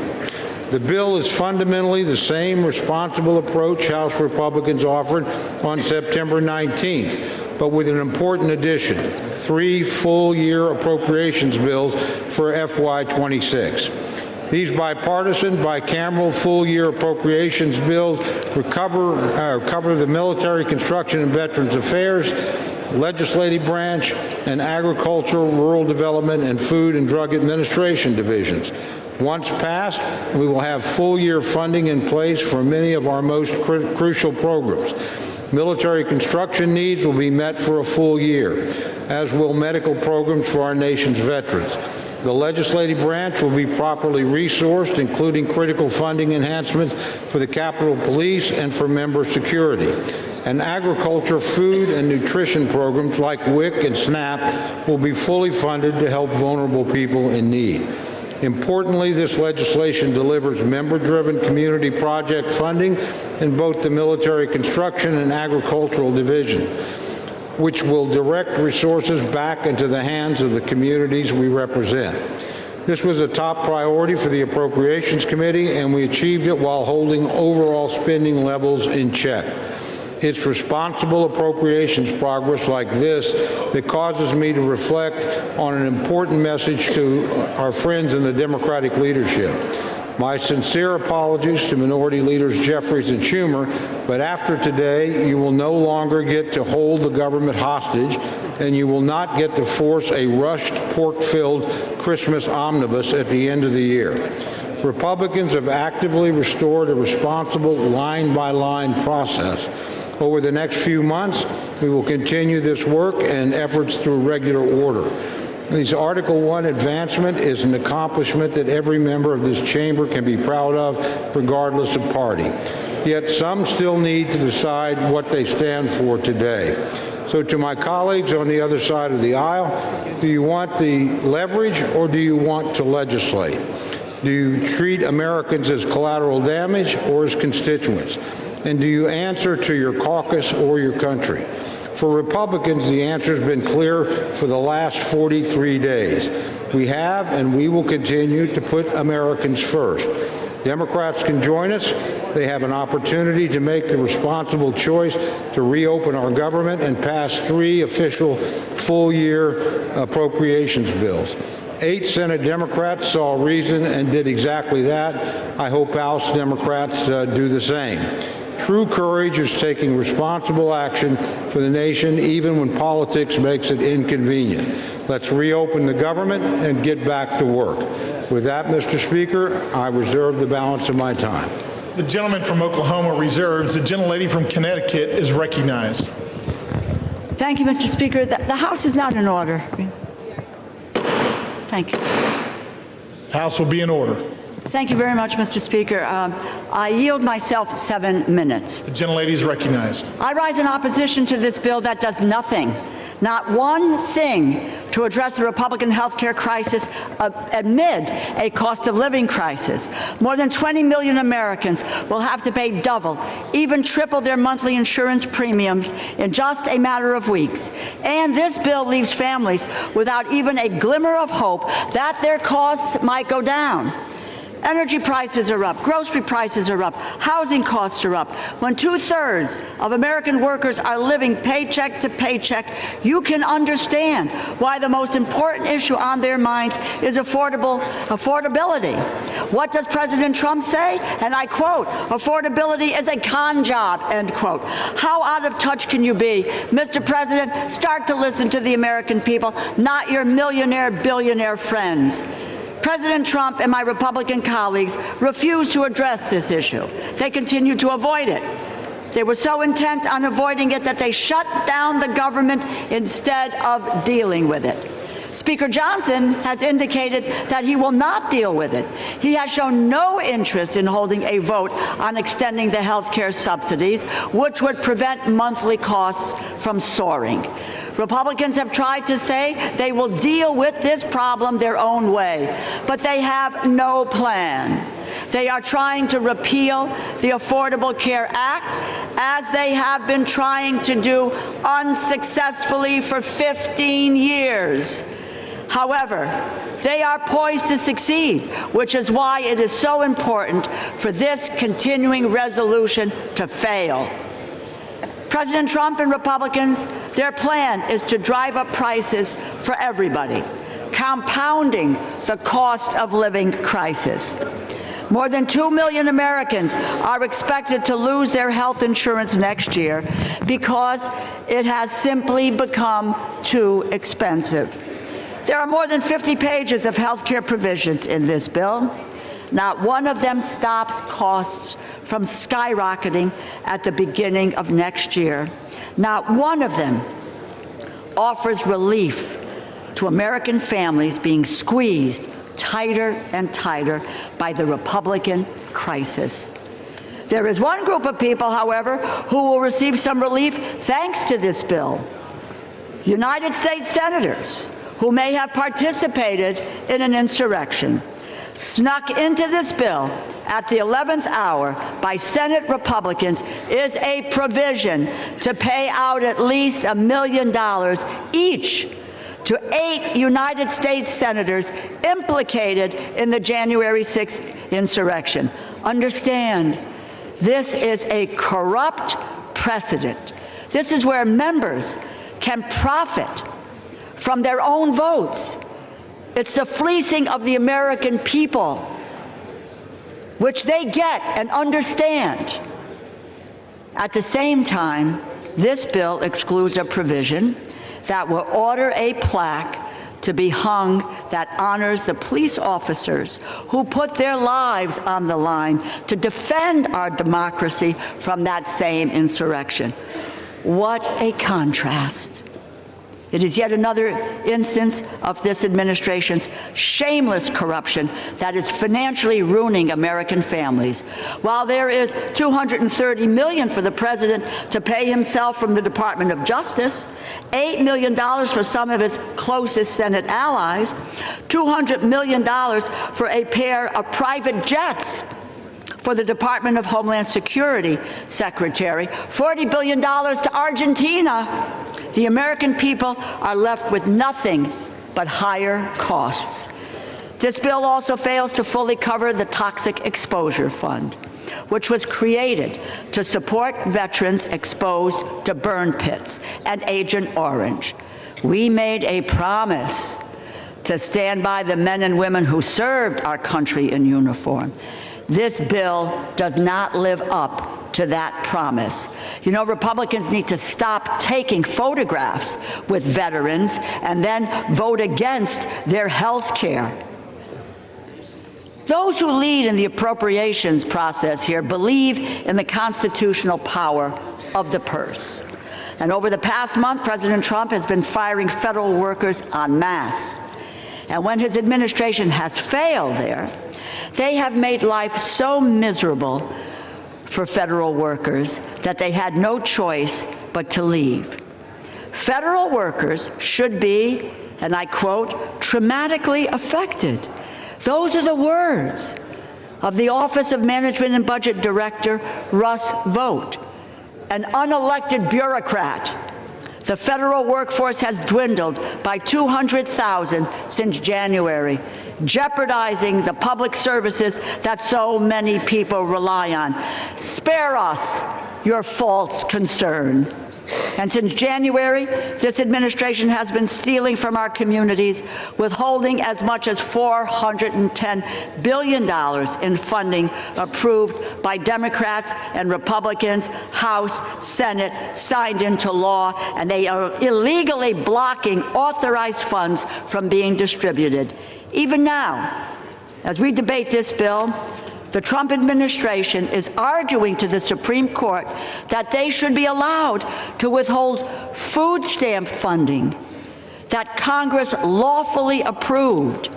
They were ordered by 3 separate courts to distribute food assistance and are still fighting to withhold it. It is not connected to opening this government. They have the money. They have it now for food stamps. They just refuse to use it. Imagine using food as a political weapon, unspeakable and immoral. It seems like their only plan is to strip children of food assistance while kicking their parents off their health insurance. They have demonstrated that that is who they are. These are their true colors. You cannot expect Democrats to go along with any bipartisan funding deal if that agreement can be undone with a party line vote. Congress must assert its authority over the power of the purse. I encourage my colleagues to vote no, and I reserve the balance of my time. The gentlelady reserves. The gentleman from Oklahoma is recognized. Thank you, Mr. Speaker. Mr. Speaker, I yield 1 minute to our distinguished majority leader, the gentleman from Louisiana, Mr. Scalise. The gentleman from Louisiana is recognized for 1 minute. Thank you, Mr. Speaker, and thank my friend, the chairman of the Appropriations, Mr. Cole from Oklahoma, for not only yielding, but for bringing this important bill to the floor. Our appropriators worked tirelessly to negotiate a multi-bill package that is part of this bill to reopen the government. And we never should have been here, Mr. Speaker. We tried as Republicans over a month ago to prevent a government shutdown. We had a vote here on the House floor. 99% of Republicans voted to keep the government open, and 99% of Democrats voted to shut it down. And then that bill went over to the Senate, and we watched for 42 days, where time and time again, Democrats, just to appease their most radical base, continued to vote in unison to shut the government down. And during that shutdown, we saw millions of families experience pain, Mr. Speaker, pain and suffering that Democrats themselves acknowledged that they imposed on the American people. But they said over and over again, we have quote after quote from Democrats during the shutdown, that they needed to impose the suffering to get leverage, Mr. Speaker, to use the American people as pawns to get leverage. For what? For what? They ultimately filed an alternative bill, a $1.5 trillion mad spending spree that included things like $200 billion of taxpayer funding for illegals to get taxpayer benefits, while they gutted the $50 billion rural health care fund that we put in place in the Working Families Tax Cut. So, Mr. Speaker, anybody who comes up here and says they care about health care, they were also advocating to gut the $50 billion rural health care fund to provide $200 billion in taxpayer-funded health care benefits for illegals. It's insanity. And if you really want to look at where this all began, as some on the other side, Democrats, want to talk about a health care crisis, the health care law of the land is what many refer to as Obamacare. But let's remember the original name that Democrats gave that bill when they created it. They called it the Affordable Care Act. The Affordable Care Act. Only Democrats voted for it. Republicans knew it was going to be anything but affordable. It was going to interfere with the doctor-patient relationship, and unfortunately it's done that. But if you want to talk about affordable, and maybe the only other bill that's more laughable in its name is the Inflation Reduction Act. Yeah, that's another product brought to you by Democrat-only votes. the Inflation Reduction Act, which ushered in the inflation under Joe Biden that we're still trying to shake today. But the Affordable Care Act, Mr. Speaker, since it started, Americans have seen over 80% increases in their health care costs because of a Democrat-created bill that they want to now blame on Republicans. I understand why they would want to try to now pawn that off on somebody else. But then if you look over time, during COVID, they created a temporary relief fund, not to individuals, Mr. Speaker, but to insurance companies. Democrats created a temporary, they called it temporary in the law, temporary COVID relief tax credit to insurance companies to bail out big insurance companies who are seeing record profits, and that's now what they want Republicans to renew. A insurance company bailout that Democrats created to be temporary. They set it up to expire. And now they're saying that the world's going to end if that insurance company bailout doesn't get renewed. While at the same time, when we as Republicans worked to actually lower premiums for families, they fought it every step of the way. That's right. We had a bill that we passed through this House just a few months ago in the Working Families Tax Credit. Part of that bill was called the cost share reduction, was scored by the CBO to lower premiums for families by over 12%. And what happened? It gets over, and by the way, every Democrat voted against that too, because they've never cared about lowering premiums. Then that bill gets over to the Senate. Senate Democrats worked overtime to get that provision removed. And if you go look at Senate Democrat Budget Committee website, they still brag that they removed that provision that would have lowered premiums for families. So absolutely, Republicans have worked and will continue, by the way, to work to lower premiums for families. But make no mistake, the high premiums that everybody faces today are a result of the inaptly named Affordable Care Act and the many failures associated with it. But this bill today is about ending the misery Democrats created on families. That is just about funding the government, not about solving other problems that we should be working to solve, but about getting the government back open while not holding the American people hostage.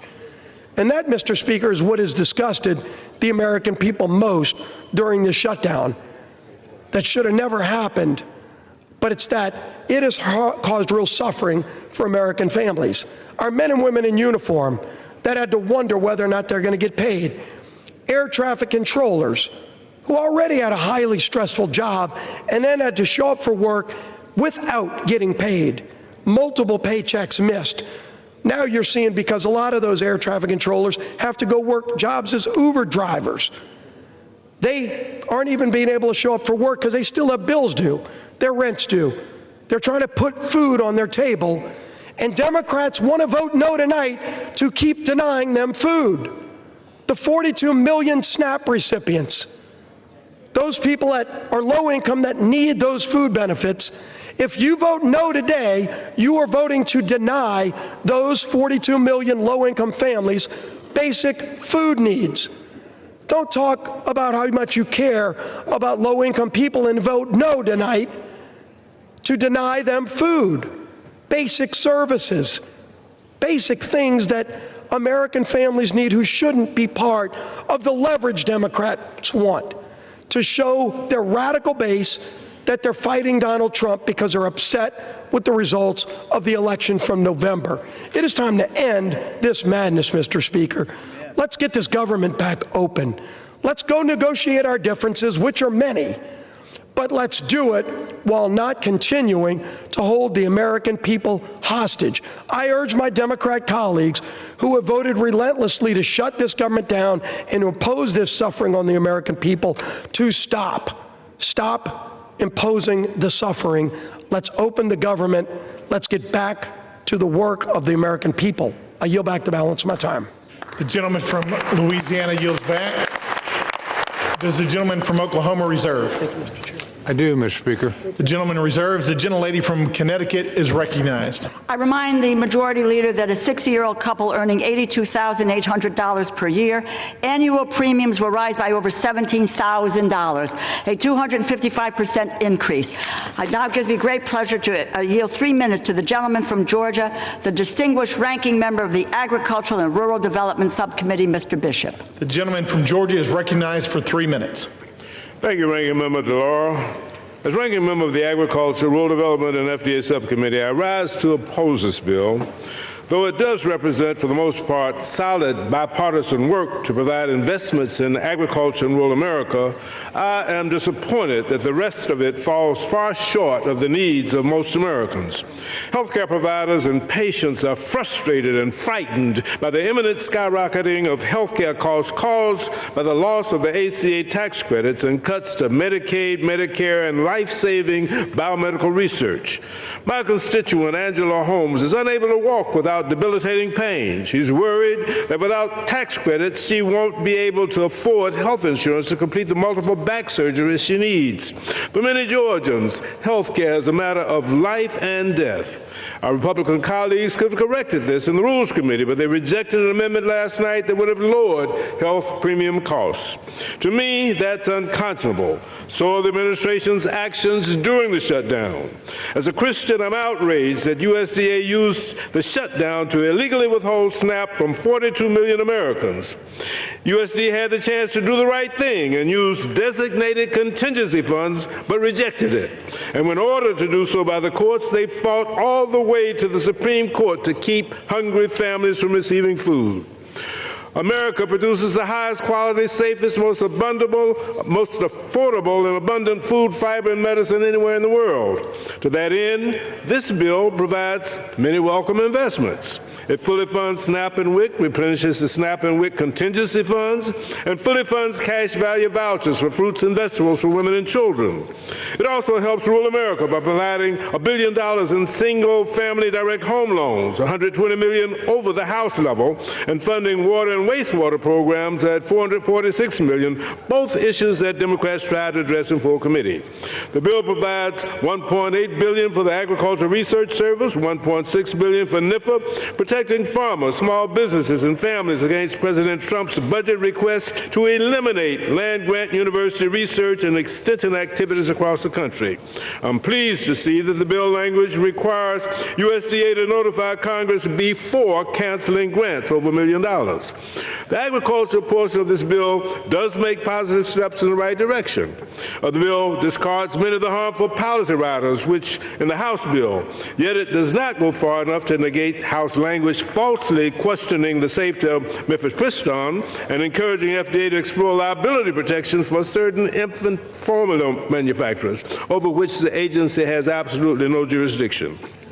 And while the overall funding package may reopen the government for a month or two, this bill does not address the breach of trust this administration has demonstrated since January. They fail to follow the law, and we cannot trust that they will even execute this bill if we vote on it today. The gentleman's time has expired. They have 15 seconds. 15 seconds. The gentleman is recognized for an additional 15 seconds. They fail to follow the law, and we can't trust that they'll execute the law. They cut SNAP by 20% in the big ugly bill this summer, dismantling funded federal programs, fired federal workers, and illegally ignored court orders. This bill fails to address the health care crisis, and bipartisan outrage has erupted over language in the bill to pay millions of dollars of taxpayer dollars to a handful of senators whose phone records were subpoenaed in relation to the January 6th investigation. It's a bad bill. The gentleman's time has expired. The gentleman yields back. Does the gentlelady from Connecticut reserve? The gentlelady reserves. The gentleman from Oklahoma is recognized. Thank you, Mr. Speaker. Mr. Speaker, I recognize yield 2 minutes to my very good friend, distinguished gentleman from Texas and distinguished chairman of the Military Construction and Veterans Subcommittee of the Appropriations Committee, Mr. Carter. The gentleman from Texas is recognized for 2 minutes. Thank you, Mr. Speaker, and I want to thank my longtime friend, colleague, and the chairman of the Appropriations Committee, Mr. Cole, for yielding me the time. I rise in support of H.R. 5371 and look forward to reopening the government. The shutdown has gone on long enough, and it's time to end it. Yesterday was Veterans Day, and it's a timely reminder of the commitment our armed forces personnel have made and the responsibility that we have to take care of those who serve our nation. Military Construction and Veteran Affairs component of the legislation meets that goal. The legislation includes $133.3 billion for the Department of Veterans Affairs, including $113.8 billion for the discretionary funding for the VA medical care. It includes critical funding for Medicare, medical health services, telehealth services, veterans homelessness programs, medical research programs, and rural health initiatives. It invests in information technology, including robust investments in VA electronic health record modernization. Fully funds all mandatory veterans benefits, including veterans disability compensation programs, education benefits, and vocational rehabilitation and employment training. Nearly $20 billion for the Department of Defense military construction programs. This amount funds nearly 300 projects at military bases around Yield the the gentleman an additional 15 seconds, Mr. Speaker. The gentleman has an additional 15 seconds. It includes $3 billion to improve and maintain housing for service members, provides requested resources for the American Battle Monuments, Armed Forces Retirement Home, and operations of Arlington Cemetery. I want to thank Mr. Cole for his endless work to get us to this point. The gentleman's time has expired. I urge my colleagues to join me in supporting the bill, and I yield back. The gentleman yields back. Does the gentleman from Oklahoma reserve? The gentleman reserves. The gentlelady from Connecticut is recognized. Mr. Speaker, I yield 3 minutes to the gentlewoman from Florida, the distinguished ranking member of the Military Construction and Veterans Affairs Subcommittee, Ms. Wasserman Schultz. The gentlelady from Florida is recognized for 3 minutes. Thank you, Mr. Speaker, and I thank the gentlewoman for yielding. I rise to oppose this slush fund for senators bill that will force health care costs to explode for millions of Americans. In fact, this legislation guarantees only 2 things. Republican senators suspected of helping Trump try to steal an election will get a whole lot richer, and life will get more expensive for everyone else. That's because this bill adds rocket fuel to Republicans' larger assault on Americans' access to quality, affordable health care. Remember, Mr. Speaker, Republicans already slashed $1 trillion from Medicaid, $500 billion from Medicare, and let Trump steal billions in medical research. But with this bill, Republicans dump massive health care price hikes on struggling Americans. Millions will be priced out of any coverage at all, which will drive coverage costs up and health services down for all of us. It's a health budget nightmare for America's families and a slush fund lottery win for 8 Republican senators. Because the one thing that we can all agree on, unless you're Jeffrey Epstein's best friend in the White House, is that the cost of living is out of control. Rent, home insurance, and electric bills are all soaring. The cost of beef, coffee, and vegetables just keep climbing. People are really struggling to get by. Yet Donald Trump continues to block SNAP benefits to 42 million struggling seniors, patients, and veterans. How anyone could swipe food from the plates of nearly 20 million children like that is simply disgusting, but that same moral bankruptcy is embedded in this bill. This bill unleashes huge health insurance hikes on 203,000 people in my district alone, and 82,000 people will lose coverage altogether due to the impact of the big ugly law and soaring ACA prices. Worse, this bill also reneges on our commitment to veterans. As the ranking member of the Military Construction and Veterans Affairs Appropriations Subcommittee, I take our promises to veterans personally and seriously. Just this summer, I secured bipartisan support for my amendment to restore $51.7 billion in advance funding for the Toxic Exposures Fund. This is funding, mind you, that President Trump sought in his budget. Yet as Republicans slipped a slush fund for senators into this bill, they gutted a critical funding protection for veterans. Just so we're all clear, average Americans will see their kitchen table budget blow up from the health coverage price hikes, and veterans will see their future health care funding for toxic exposures put in jeopardy. Also, billionaires can keep getting huge tax breaks. It's hard to pick between the worst moral outrages behind this bill. Was it covering up for Epstein's best friend for nearly 2 months, just so Republicans could vacation and avoid negotiating a better health care plan for our struggling families? Or is it the slush fund that personally enriches Republican senators and will haunt everyone who votes for this bill? Well, House Democrats will oppose this partisan spending bill that guts America's health care, and we'll keep fighting to extend health care tax credits. Donald Trump and Republicans broke their promise to lower costs, and this bill certainly cements that betrayal. But Democrats will stand by our promise to lower costs, and we'll make sure every American knows Republicans are responsible for this devastating health care crisis. I yield back. The gentlelady yields back. The gentlelady from Connecticut reserves. The gentleman from Oklahoma is recognized. Thank you very much, Mr. Speaker. Mr. Speaker, I yield 2 minutes to my very good friend, distinguished chairman of the Agriculture Subcommittee of the Committee on Appropriation, Dr. Harris of Maryland. The gentleman from Maryland is recognized for 2 minutes. Mr. Speaker, I rise today in support of Senate amendment to H.R. 5371, which will finally put an end to the Democrat-led government shutdown. Millions of Americans have suffered because they refuse to reopen the government, harming those who depend on SNAP benefits, federal workers, Border Patrol agents, and our troops who are uncertain about their next paycheck.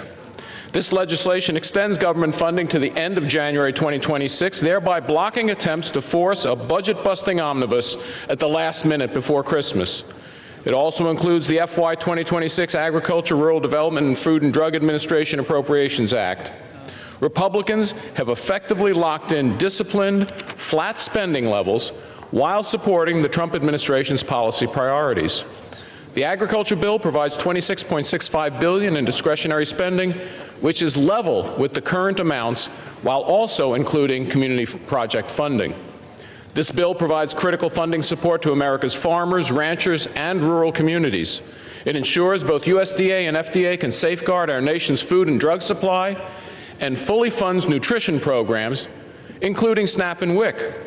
Additionally, the bill closes the hemp loophole that has resulted in the spread of unregulated, intoxicating hemp-derived products that are being sold online and in gas stations and corner stores across the country. Many of these products are accessible and attractive to children, resulting in thousands of calls to U.S. poison control centers, with more than 30% involving children aged 5 years and younger. This provision is supported by 39 states' attorney general and over 81 national and state public health, medical, law enforcement, and other organizations. It's beyond disappointing that our colleagues on the other side of the aisle will soon be voting to continue the chaos and uncertainty of a government shutdown. But this is what responsible Republican government looks like. We stared down the radical Democrats' outrageous budget-busting demands and held the line for hardworking American taxpayers. I want to thank Appropriations Chairman Cole for his leadership, strongly encourage my colleagues to support this legislation. Mr. Chair, I yield back time. The gentleman from Maryland yields back. Does the gentleman from Oklahoma reserve? I do. The gentleman reserves. The gentlelady from Connecticut is recognized. Mr. Speaker, I yield 3 minutes to the gentleman from New York, the distinguished ranking member of the Legislative Branch Subcommittee, Mr. Espaillat. The gentleman from New York is recognized for 3 minutes. Thank you, Mr. Speaker. I rise today in strong opposition to the Senate's amendment to H.R. 5371 because once again, the Senate has put other interests ahead of those of the American people. Today's backroom deal does nothing to stop 20 million Americans that will see their health care premiums double or triple. And it does absolutely nothing to stop provisions in the reconciliation package that will strip 50 million people of the Medicaid coverage. These cuts will have a resounding impact for individuals and the healthcare industry and economy as a whole. Safety net hospitals like Montefiore in my district and federally funded clinics like Borinque in East Harlem face having to eliminate services or completely close. Families, seniors, and children who go to these clinics and hospitals cannot afford to lose health care coverage. On top of that, Mr. Speaker, the legislative branch bill, which was done unilaterally, not with the consultation of both sides, it was done on its own, in the Senate, in the dark, in cahoots with a bunch of people, includes a provision that will line the pockets of 8 senators that we know of by allowing them to sue the government for millions of dollars if the Department of Justice subpoenas their phone records or seeks a lawful non-disclosure order. While families in my district are stretching every single dollar just to pay for food and rent, senators want a personal payout if law enforcement dares to hold them accountable. At every turn of this shutdown and fight for health care access, Republicans and the Trump administration have tried to inflict suffering as much as possible. For weeks, the administration held food stamps hostage. And even when some states comply with a court ruling to release full benefits, the president demanded that they be clawed back. Even when governors stepped up and said, we don't want people to go hungry, they ran to court, Mr. Speaker, to take $6.20 away from poor people. Who does that? Explain that to me. Who takes $6.20 away from a single mom or a hungry senior? That's the state of America today. Unbelievable. And here we are to vote on this. I will be casting my vote as a no. In fact, it will be a hell no tonight. The gentleman from New York yields back. The gentlelady from Connecticut reserves. The gentleman from Oklahoma is recognized. Thank you, Mr. Speaker. Mr. Speaker, I yield 2 minutes to my very good friend, the distinguished gentlelady from Michigan and chairman of the House Republican Conference, Ms. McClain.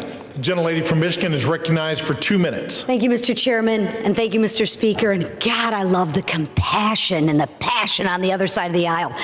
You know, we're worried about taking money out of families. Well, you know what? Y'all can do the right thing and vote yes. If not, you're the ones that are taking money from needy families, not us, because yes means yes, we want to feed the families. We want to have SNAP programs. No means we don't fund those programs. See how simple that is? But keep on with the rhetoric. I mean, it's cute, but the American people don't buy it. So, I mean, listen, for the past 40 days, Democrats have inflicted needless pain on hardworking Americans. They stranded millions of travelers. They denied food assistance for hungry families. And how did they do that?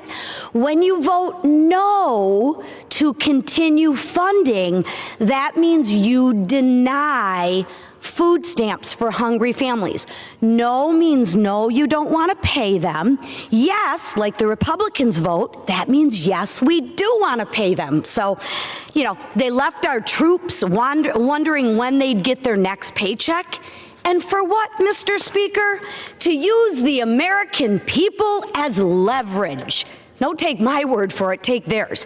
Leverage for more wasteful Washington spending. Spending that no one other than the radical left ever wanted. And to remind the American people, they wanted $1.5 trillion of their hard-earned tax dollars. But what did they get in return? They got nothing. They got nothing because Republicans refused to waste the American people's money. Not a dime for their radical climate change, not a dollar for tax-funded benefits for illegals, and not one single concession to their radical far-left base. Millions of Americans whose lives were upended by the Democratic shutdown will remember this. Yield the gentlelady an additional 30 seconds. Thank you. The gentlelady is recognized for an additional 30 seconds. Thank you. The American people will remember who held them hostage for petty political reasons and who fought to put America first. So now that this shameful charade is over, House Republicans will continue our work on behalf of the American people. We will restore regular order to the appropriations process. We will continue to fulfill the mandate of the American people, and we will keep delivering results for American people, because that's what we're here to do for, not to play politics. So with that, Mr. Speaker, I yield. Thank you. The gentlelady from Michigan yields back.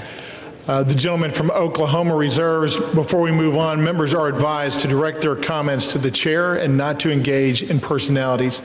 The gentlelady from Connecticut is recognized. Thank you, Mr. Speaker. I have the greatest honor, really, to yield time, 2 minutes time, to the gentlewoman from California, the distinguished Speaker Emerita, Ms. Pelosi, and I might add, probably the epitome of the best speaker that this nation has ever had, in addition to which millions of Americans have health care coverage through the Affordable Care Act because of Speaker Pelosi, and she's also Italian-American. Thank you. I yield.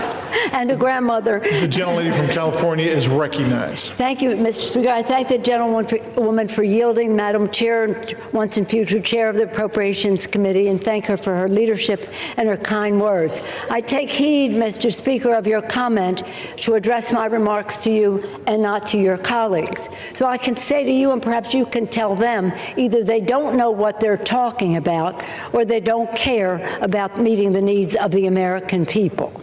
Did any one of them vote? Did any one of them vote to eliminate a need for a pre-existing condition in health care? Not one of them. Did any one of them vote to say if your children get to be 26, until they're 26 years old, they have access to your policy? Not one of them. Did any of them vote to eliminate, bring a woman as being a pre-existing medical condition? Not one of them. The list goes on and on. Did any one of them vote for the Affordable Care Act, which, Mr. Speaker, you can tell them, was paid for? And then later, when we decided that we could extend the tax credits further so more people could have more access to care, did anyone vote for that? No. So all they have done is try to eliminate access to health care in our country. The public is catching on to them. You might tell them if a woman is born with a child that has a heart condition, she's out of luck with what they are proposing. If a father gets a stroke, forget about it. If you have a sibling with a disability, they don't care. And if your wife has breast cancer, you've got big bills to pay because they want to take away health care, whether it's Medicaid to tens of millions of people, $500 billion from Medicare for seniors and people with disabilities, millions of dollars added to the cost for families for access to the Affordable Care Act. The list goes on and on. Either they don't know or they don't care. I'll say one more thing as a grandmother and a mother.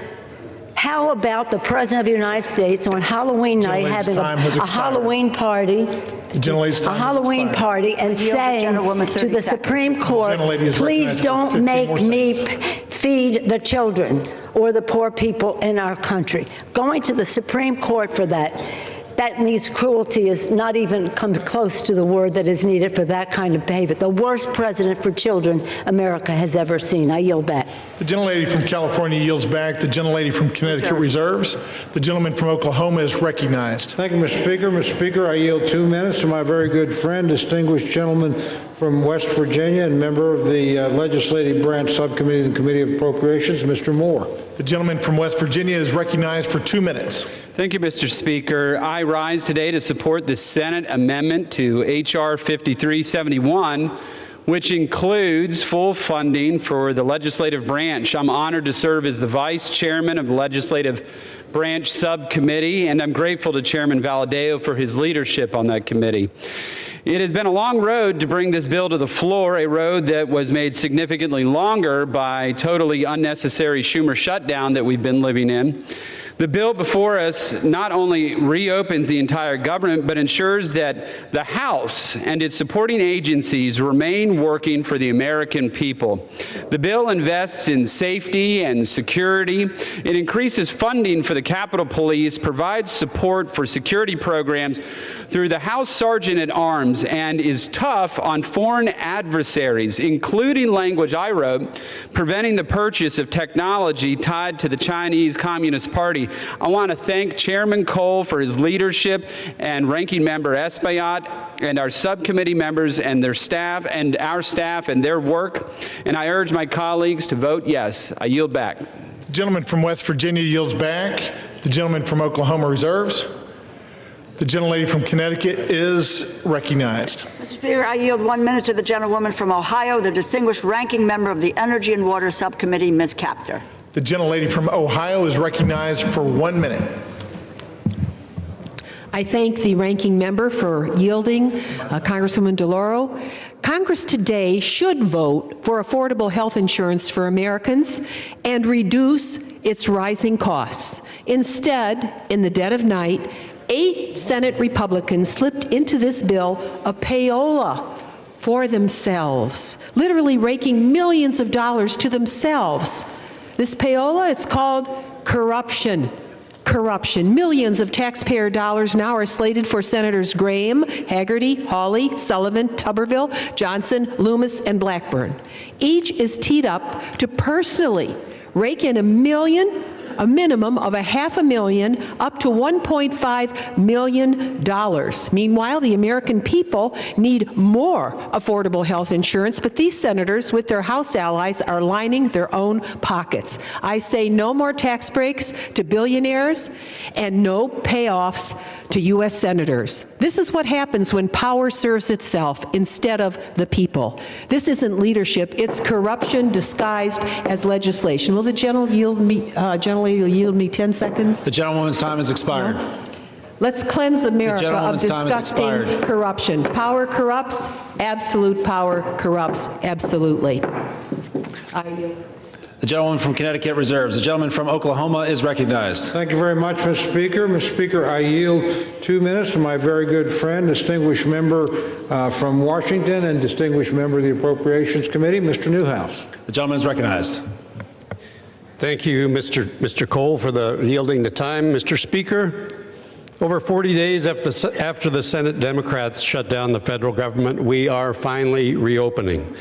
The result of the shutdown has been thousands of employee furloughs, major disruptions to our air travel, service members going without pay, delayed food assistance for low-income individuals and families, and much, much more.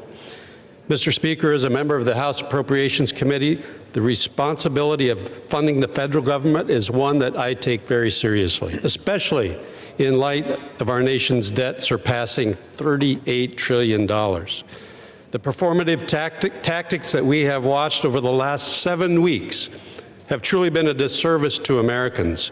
And my friends across the aisle should never have put leverage or politics over those people that they represent. But the most important thing right now is that we get back to work, making sure the federal government can provide the essential services that people depend on, and that Congress can continue working to pass full-year funding legislation providing responsible federal spending and fund those essential services. Mr. Speaker, we are making significant progress with the inclusion of these 3 appropriation bills, but our work is far from over. I encourage all my colleagues on both sides of the aisle to support this deal, vote to end this unnecessary shutdown, and help us get back to the business of hardworking Americans across this country. Thank you, and I yield back. The gentleman yields. The gentleman from Oklahoma reserves. The gentlewoman from Connecticut is recognized. Speaker, I yield 1 minute to the gentlewoman from Minnesota, the distinguished ranking member of the Defense Subcommittee, Ms. McCollum. The gentlewoman is recognized. Mr. Speaker, Donald Trump and Republicans control the entire government. For 42 days, Republicans shut it down. Why? Because they refuse to extend tax credits to help millions of Americans afford their health care. And if that wasn't bad enough, President Trump even withheld food assistance during the shutdown. Hunger should never be used as a weapon. The CR continues the Republican health care crisis. The Speaker's already said he won't hold a vote to extend the Affordable Care Act tax credits to reduce health care costs for Americans. So now my constituents are going to have to choose between heating their homes, feeding their families, or taking their children to the doctor. It's a terrible deal for the American people. Americans deserve an open and transparent government that works for them. They deserve access to affordable health care, nutritious food for their families. And that's what Democrats are fighting for. I wish the President and the Republicans would join us in this fight and share our priorities. I yield back. The gentlewoman from Connecticut reserves. The gentleman from Oklahoma is recognized. Thank you very much, Mr. Speaker. I yield 1 minute to my very good friend, gentleman from Missouri and member of the Appropriations Committee, Mr. Alford. The gentleman is recognized. Well, thank you, Chairman Cole, for your leadership. Mr. Speaker, in the words of Yogi Berra, this seems like deja vu all over again. 59 days ago, I stood at this very lectern debating the ranking member and a friend of mine over the continuing resolution to keep our government open. On September 19th, we did our work in this body, but Senate Democrats chose to hold America hostage with the Schumer shutdown. Democrats in Congress, including the minority whip, shamefully admitted they were using the misery they inflicted on the American people as leverage to achieve their leftist wish lists of demands, slowly twisting the heads of the American people in a vice. Tonight, I'm relieved to say the misery of the Schumer shutdown is on our doorstep. Mr. Speaker, this package proves that when Republicans stay united and put America first, we can govern with strength, compassion, and common sense. Tonight, Mr. Speaker, tonight we will reopen the government and liberate the Schumer hostages. And with that, I yield back. The gentleman yields. The gentleman from Oklahoma reserves. The gentlewoman from Connecticut is recognized. Mr. Speaker, I yield 1 minute to the gentlewoman from California, a member of the Appropriations Committee, Mrs. Torres. The gentlewoman is recognized. Mr. Speaker, I rise in strong opposition of this deeply flawed bill because the American people deserve better. Since Trump returned to office, Republicans have created an affordability nightmare, a mass transfer of hard-earned taxpayers' dollars to billionaires. In my district alone, more than 350,000 people are facing skyrocketing health care costs or cuts to critical services. Republicans shut down the government instead of finding bipartisan solutions to keep care affordable and took a 7-week paid hiatus, during doubling health care costs for working families, cutting off food assistance right before Thanksgiving, and letting Trump spend his holidays pardoning insurrectionists, enriching billionaires, cozying up to dictators, and building himself a new ballroom, all while taking food away from families in need. And now Senate Republicans want to reward themselves with a taxpayer-funded handout. Shameful, shameful, shameful. House Republicans should be here doing their jobs, not making life harder for working families. I urge a no vote. Members are advised to direct their comments to the chair and not to engage in personalities toward the president. The gentlewoman from Connecticut reserves. The gentleman from Oklahoma is recognized. Thank you, Mr. Speaker. Mr. Speaker, I yield 1 minute to my very good friend, distinguished gentleman from Texas and chairman of the House Budget Committee, Mr. Arrington. The gentleman is recognized. Mr. Speaker, the Democrats rejecting a clean CR, shutting the government down, creating all the havoc, the pain and suffering for our fellow Americans is so obviously disingenuous. They never vote against clean CRs. Never. For 4 years under Biden, you all didn't reject one clean CR. Chuck Schumer, in 44 years, never rejected a clean CR. So, Mr. Speaker, what's it about? They say policy. They put forward a proposal, Mr. Chairman. They said it's about health care for illegals. They repeal work requirements for able-bodied adults. That's a 80-20 issue in this country. They put forward a spending bill of $1.5 trillion. That's twice the discretionary budget. Mr. Chairman, they'd be spending more money than we've ever spent outside of COVID. That's their counter-proposal. It's not only disingenuous, it's unserious. So what's it about? It's about politics. It's about resisting and fighting and undermining Donald Trump. But here's the deal. They're not fighting and resisting Donald Trump. They're undermining the will of the American people that gave Trump the presidency. Yield the gentleman an additional 15 seconds. The gentleman is recognized. They undermine the will of the people who overwhelmingly elected President Trump and gave him the mandate of the America First agenda. So you're not resisting us. You're posturing and placating the radical left. And you are holding back what the American people wanted, and that was a new direction for this country. I yield back. Members are reminded to please direct their comments only to the chair. The gentleman from Oklahoma reserves. The gentlewoman from Connecticut is recognized. Mr. Speaker, I yield 1 minute to the gentleman from New Jersey, the distinguished ranking member of the Energy and Commerce Committee, Mr. Pallone. The gentleman is recognized. Thank you, Mr. Speaker. I want my colleagues to understand that when the Affordable Care Act was adopted, it was adopted for middle-class people who could not afford health insurance. They had no other option. They had nowhere to go. You just would end up without health insurance. I have constituents coming to me now crying because their insurance is going from $500 a month to $1,500 a month. That's an increase of $1,000 a month. Who can afford that? No one in the middle class.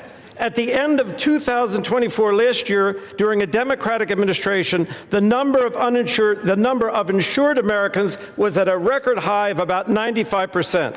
Democrats worked for that. Then Trump comes in, the Republicans in with their big ugly bill, and they make cuts to Medicaid, cuts to hospitals and nursing homes, and no funding to extend the ACA tax credits. So what's going to happen? More and more people will have no health insurance. That's the bottom line. They will not have health insurance, and the Republicans don't seem to care. But I want you to know that the Democrats care and will continue to fight for you. The gentleman yields. The gentlewoman from Connecticut reserves. The gentleman from Oklahoma is recognized. Thank you, Mr. Speaker. Speaker, I yield 1 minute to the distinguished gentleman from Guam, my very good friend, Mr. Moylan. The gentleman is recognized. Thank you to my friend from Oklahoma. Mr. Speaker, Guam is home to 3,372 federal employees, more than 43,000 SNAP recipients, and over 9,000 WIC recipients, and more than 20,000 veterans, all of whom have been impacted by this shutdown. If we continue to put politics over a country, my constituents will continue to suffer. Simply put, this gets us back on track, ensures funding for those who need it is in place, and turns the lights back on. This bill ensures that families receive the assistance they need, veterans have access to care, and our island is reimbursed for the sacrifice we made to keep federal programs running during this difficult time. I urge my colleagues to support this bill and to deliver for American people. The time for deliberation is when the government is open and people have the assistance they need. I reserve. The gentleman yields. The gentleman from Oklahoma reserves. The gentlewoman from Connecticut is recognized. Mr. Speaker, I yield 1 minute to the gentleman from Massachusetts, the distinguished ranking member of the Ways and Means Committee, Mr. Neal. The gentleman is recognized. Thank the gentlelady. Mr. Speaker, the destruction that is taking place in America's healthcare system during these 10 months is unbelievable. They've eviscerated the National Institutes of Health. They've cut back on the Centers for Disease Control, billions of dollars from Medicaid for a tax cut for the wealthy. Where do you see what's coming to America's hospitals after the next election? It's so contrived they waited until after the election to implement it. 24 million people are likely to lose health insurance if we don't implement these tax credits as suggested. The emergency room is going to be back in full force now because this is where people will go for their health care. All of this is taking place to justify a tax cut for people at the very top. And here's the real kicker. Our Republican colleagues of fiscal probity borrowed the money for the tax cuts. In 2017, it's $2.4 trillion. In the last tax bill, almost $4 trillion is borrowed for a tax cut for wealthy people. Whatever happened to the fiscal soundness that the Republican Party used to lecture everybody on? And I yield back the balance of my time. The gentleman yields. The gentlewoman from Connecticut reserves. The gentleman from Oklahoma is recognized. Thank you very much, Mr. Speaker. Mr. Speaker, I yield 1 minute to my very good friend, the distinguished gentleman from Pennsylvania, Mr. Muser. The gentleman is recognized.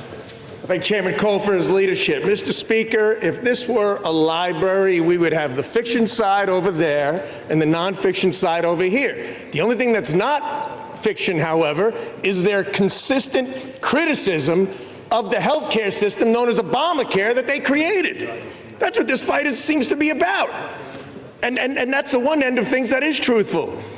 Today, Mr. Speaker, after 6 weeks of no pain, or excuse me, lots of pain and no gain, they're going to vote again to keep the government closed. They're going to vote again. They're whipping their votes so they would not be paying federal workers. They won't be funding essential programs like SNAP and undo the chaos at our airports. Okay, I spent the last 43 days in my district talking with these groups, talking with SNAP, talking with Head Start, seeing their pain, realizing it, understanding it. Some of my colleagues did the same, but shockingly, they're still going to vote to keep the government closed and keep this funding from being delivered. It's time to fix the damage the Democrats have caused. With this vote tonight, Republicans will restore SNAP payments. We'll get TSA and air traffic control. Yield the gentleman an additional 15 seconds. And you know what, thank you, Chairman. And you know what, Mr. Speaker? Yesterday was Veterans Day. Veterans didn't fight for the red. They didn't fight for the blue. They fought for the red, white, and blue. Maybe tonight we can we can follow their example. I yield back. The gentleman yields. The gentleman from Oklahoma reserves. The gentlewoman from Connecticut is recognized. Mr. Speaker, I yield 1 minute to the gentlewoman from Washington, Ms. Del Bene. The gentlewoman is recognized. Thank you, Mr. Speaker. This bill fails to address the fundamental needs of families across our country. Americans have made it crystal clear that affordability is their #1 concern. President Trump and Republicans promised to lower costs on day one, and that's been one big broken promise. Healthcare premiums are skyrocketing because Republicans refuse to extend the ACA tax credits, causing healthcare costs to go up for everyone. Over 4 million people will be forced off their coverage next year because it's too expensive. This is on top of soaring prices for food, energy, and housing. It's unacceptable for the wealthiest nation in the world. Republicans who say they support affordable health care should be standing up for their constituents rather than following in line behind President Trump. I'm going to keep fighting for affordable health care and lower costs. The American people deserve better. I yield back. The gentlewoman yields. The gentlewoman from Connecticut reserves. The gentleman from Oklahoma is recognized. Thank you very much, Mr. Speaker. Mr. Speaker, I yield 90 seconds to my very good friend, the distinguished gentleman from Texas, Mr. Gooden. The gentleman is recognized. Thank you, Mr. Speaker. Throughout this sham and shame of a shutdown, we've heard so many lies from the Democrats. And over the last 45 days, and especially the last 45 minutes, I've heard them say this is an evil bill. Republicans don't care about the disabled. Trump is the worst president in history for children. They've said that Republicans are to blame for the fentanyl crisis. Republicans shouldn't take photos with veterans. January 6th, of course they mentioned that. Republicans are corrupt, and they've said that Republicans are starving kids. What they haven't said is the one thing that this bill does, which is open up the government. Not one Democrat is getting up here saying this bill opens the government. So let me remind them and my colleagues and the American people, this bill opens the government tonight. And the American people have Republicans to thank for ending this shutdown and opening the government. I urge a yes vote. I am proud to vote yes.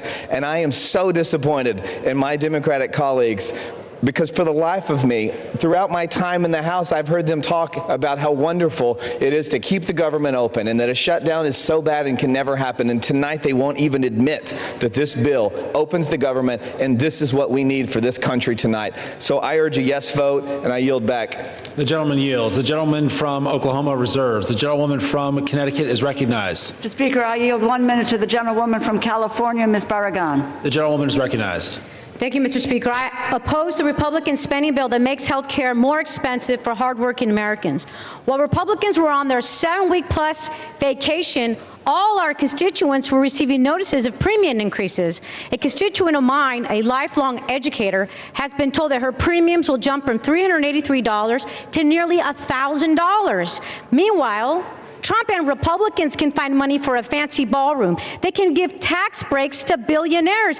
And they even included millions of dollars in cash payouts in this bill for 8 Republican senators. If anyone else in government gave themselves millions in taxpayer money, they would go to prison. But for Americans trying to afford health care, not $1 in tax credits. House Democrats are united against this corrupt bill and will keep fighting to protect America's health care. I urge my colleagues to reject this bill. I yield back. The gentlewoman yields. The gentlewoman from Connecticut reserves. The gentleman from Oklahoma is recognized. Thank you very much, Mr. Speaker. I yield myself such time as I may consume. Mr. Speaker, it's been an interesting debate. Frankly, as a couple of my colleagues have suggested, a lot of the rhetoric on the other side hasn't had much to do with the legislation in front of us. My friends chose all on their own to shut the government down 43 days ago. During that time, soldiers have had to worry about getting paid. The only reason they were paid is the President of the United States managed to pull a rabbit out of the hat twice, or we've had military families completely unpaid. We have our air traffic controllers. Most of us flew here today or yesterday or in recent days. They're keeping the skies as safe as they can, but they haven't gotten paid. We're in this Capitol building. We're under the protection of the Capitol Police. They do a splendid job. They keep doing their job. They haven't been paid. We have people that are in desperate need of some of the services that this government has promised to give them. SNAP and WIC, that's at risk unless we pass this legislation tonight. So we can have all these debates about all these other issues. As a matter of fact, my friend the Speaker, his counterpart in the United States Senate, the Majority Leader, and the President said, when you open the government, we'll be happy to talk to you about some of these issues. But you're not going to shut down the government, punish the American people, put people's lives at risk, and think we're going to sit down and negotiate with you under those circumstances. That is not going to happen. We told you 43 days ago, from bitter experience, government shutdowns don't work. They never achieve the objective that you announced.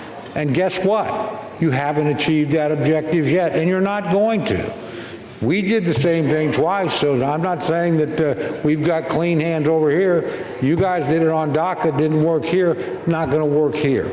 Only people that have suffered have been the American people, the people that we're all here to serve. So let's keep the focus on getting the government back open. I would also add, and I appreciate this very much, there have been robust discussions back and forth, and we have 3 appropriations bills attached to this. They're appropriations bills that do important things. The Ag bill will make sure that people that rely on WIC and SNAP don't have to worry about another government shutdown between now and September 30th of next year. The Ledge Branch bill will make sure that the Capitol Police and everybody else at staff that allow this chamber to function don't have to worry about not getting paid until September 30th of next year. And obviously, military construction and, more importantly, veterans rely on benefits commitments we have made. Passage of this bill makes sure that those commitments will be fulfilled between now and September 30th next year. And we buy the time to sit down and rationally and responsibly negotiate other appropriations bills that we can bring, I hope, in a bipartisan basis to this floor to keep the government open. So I would just ask my friends to reflect on that. I hope some of you feel the weight of that decision. I know you do. And I hope you can vote to keep the government open. There's no excuse to shut it down. The United States Senate operated to keep it open in a bipartisan fashion. Now, it took them a long time to do it, but they got there. Let's not follow that example. Let's follow when they finally got the job done, they sent us a product. It's not a perfect product. It's got some things in it I don't like, but frankly, if we kept the government open, we would have never been in this situation in the first place. So I would just ask my friends to remember their constituents. I know they think about them. I know they're serious about the points they make. Reopen the government, raise your issues. Let's see if we can come to a negotiated settlement. But let's not punish the American people. A no vote on this, again, means soldiers and military families don't get paid. A no vote means that people in need of SNAP and WIC might not get it. A no vote means the people that allow us to come here and debate and work won't get paid either. I can go down the list of course. It's pretty simple. This is a vote about 2 things. Opening the government of the United States, which you willfully tried to shut down, fortunately did not succeed in that in this chamber. but some of your colleagues, using arcane Senate rules, did manage to do it, but finally came to their senses. You ought to pay attention to those people. They said, enough is enough. Let's reopen the government. I would urge my colleagues to do that today, and I hope it's done in a bipartisan way. With that, I reserve the balance of my time, Mr. Speaker. The gentleman reserves, and members are reminded to direct their remarks only to the chair. The gentlewoman from Connecticut is recognized.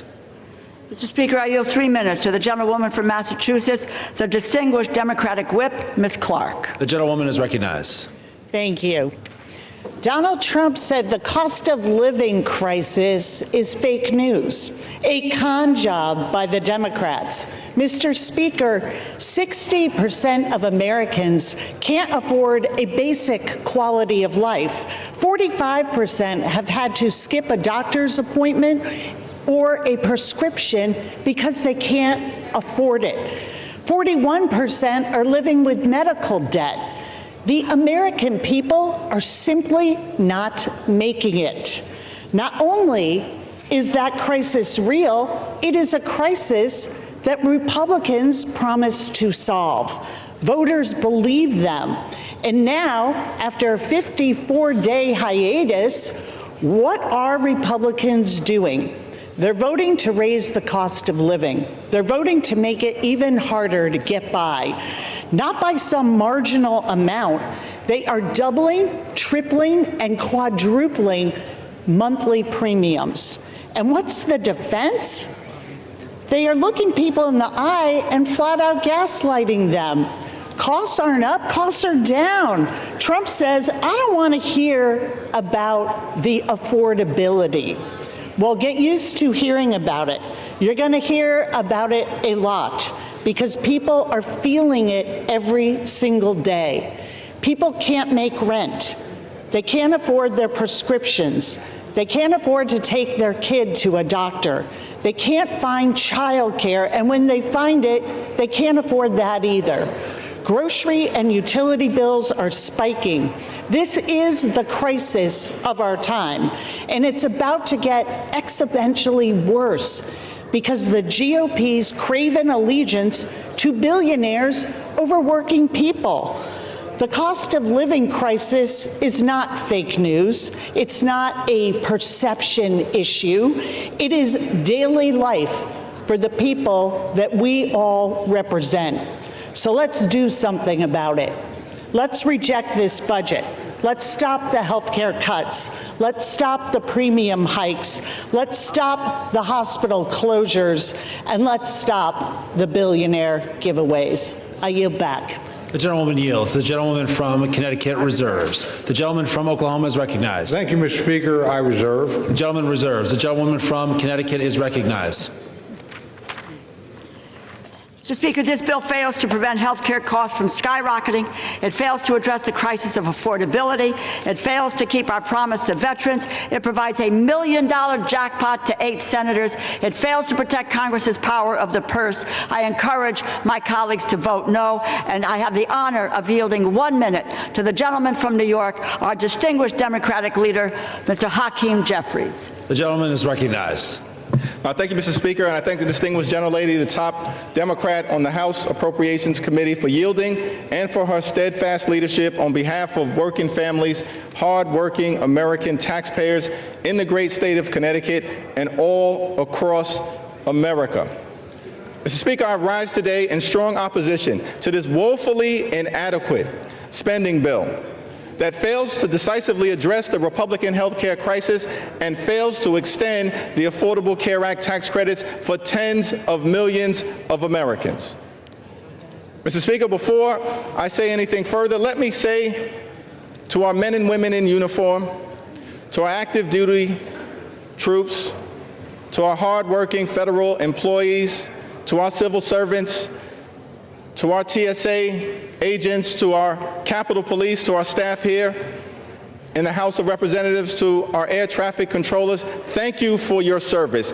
Thank you for your sacrifice. Thank you for the work that you do on behalf of the American people each and every day. And it's our promise to all of you that we will continue to work hard to make sure that you are treated with the dignity and respect that you deserve. In a year in which the Trump administration has gone after hardworking federal employees relentlessly, including firing more than 200,000 federal employees prior to the start of the Trump Republican shutdown. Republicans control the House, the Senate, and the presidency. Donald Trump and Republicans made the decision to shut the government down, the longest shutdown in American history. Would rather do that than provide health care that's affordable to working class Americans, middle class Americans, and hardworking American taxpayers. All across the country, I'm certain that there are people in America asking the question, where do we go from here? House Democrats have a simple answer. We will continue to fight to lower the high cost of living. House Democrats will continue to fight to address the health care crisis that Republicans have created. And House Democrats will continue to fight to extend the Affordable Care Act tax credits for tens of millions of Americans. This fight is not over. We're just getting started. We'll fight today. We'll fight tomorrow. We'll fight this week. We'll fight next week. We'll fight this month. We'll fight next month. We'll fight until we win this battle for the American people. That's our commitment as House Democrats. And there's only two ways that this fight will end. Only two ways, Mr. Speaker, that this fight will end. Either Republicans finally decide to extend the Affordable Care Act tax credits this year, or the American people will throw Republicans out of their jobs next year and end the speakership of Donald J. Trump once and for all. That's how this fight ends. Mr. Speaker, during this painful Trump-Republican shutdown, what we've seen is two different philosophies in terms of how to govern for the American people. The Democratic Party philosophy is clear. We are ready, willing, and able to find bipartisan common ground anytime, any place, to enact spending agreements that actually make life better for the American people. But in order to do that, we need to have partners on the other side of the aisle who are actually willing to find a bipartisan path forward. But what we've seen from Republicans from the very beginning of this presidency is a my way or the highway approach. That's been the Republican philosophy. Jam your extremism down the throats of the American people. That's what we've seen from day one of this presidency. That's the reason why the government has been shut down by Republicans and Donald Trump for the longest period of time in American history. What have we seen from Donald Trump and Republicans during this shutdown? A consistent unwillingness to actually find common ground in order to make life better for the American people. Donald Trump, during this shutdown, found the time to play golf week after week after week. Donald Trump found the time to pardon serial fraudsters like George Santos and Rudolph Giuliani. Donald Trump found the time to meet with the Chinese Communist Party. Donald Trump found the time to destroy the East Wing of the White House. Donald Trump found the time to extort $230 million from the Department of Justice so he could line his pockets. Donald Trump found the time to bail out Argentina with $40 billion. Donald Trump found the time to rip away SNAP benefits from 42 million Americans. Mr. Speaker, these extremists are not like us. They're not like us. They have zero interest in fighting hard to make life better for the American people. Their philosophy, my way or the highway, our response, get lost. We're going to continue to fight hard on behalf of the American people. In the midst of a health care crisis and a cost of living crisis that is very real, despite what Donald Trump the leader of the Republican Party, has to say. He claims there is no affordability crisis in the United States of America. But why would anyone believe anything that Donald Trump or Republicans have to say on this issue? Because throughout 2024, before the election, Republicans in the House and in the Senate and Donald Trump on the campaign trail spent all of their time saying that costs were going to go down on day one. But costs haven't gone down. Republicans haven't done a damn thing to lower the high cost of living. Costs haven't gone down in this country. Costs have gone up. Inflation is on the way up. Housing costs out of control. Grocery costs out of control. Electricity bills out of control. Healthcare costs skyrocketing out of control. And in the midst of this affordability crisis, seeing this, Democrats said, we've got to fight to make sure that we extend the Affordable Care Act tax credits so that tens of millions of people, working class folks, middle class folks, people in rural America, working class America, small town America, the heartland of America, black and brown communities all throughout America, don't experience premium increases that in some cases will go up by $1,000 or $2,000 per year. In many cases, month after month after month, $1,000 or $2,000 per month, tens of thousands of dollars per year.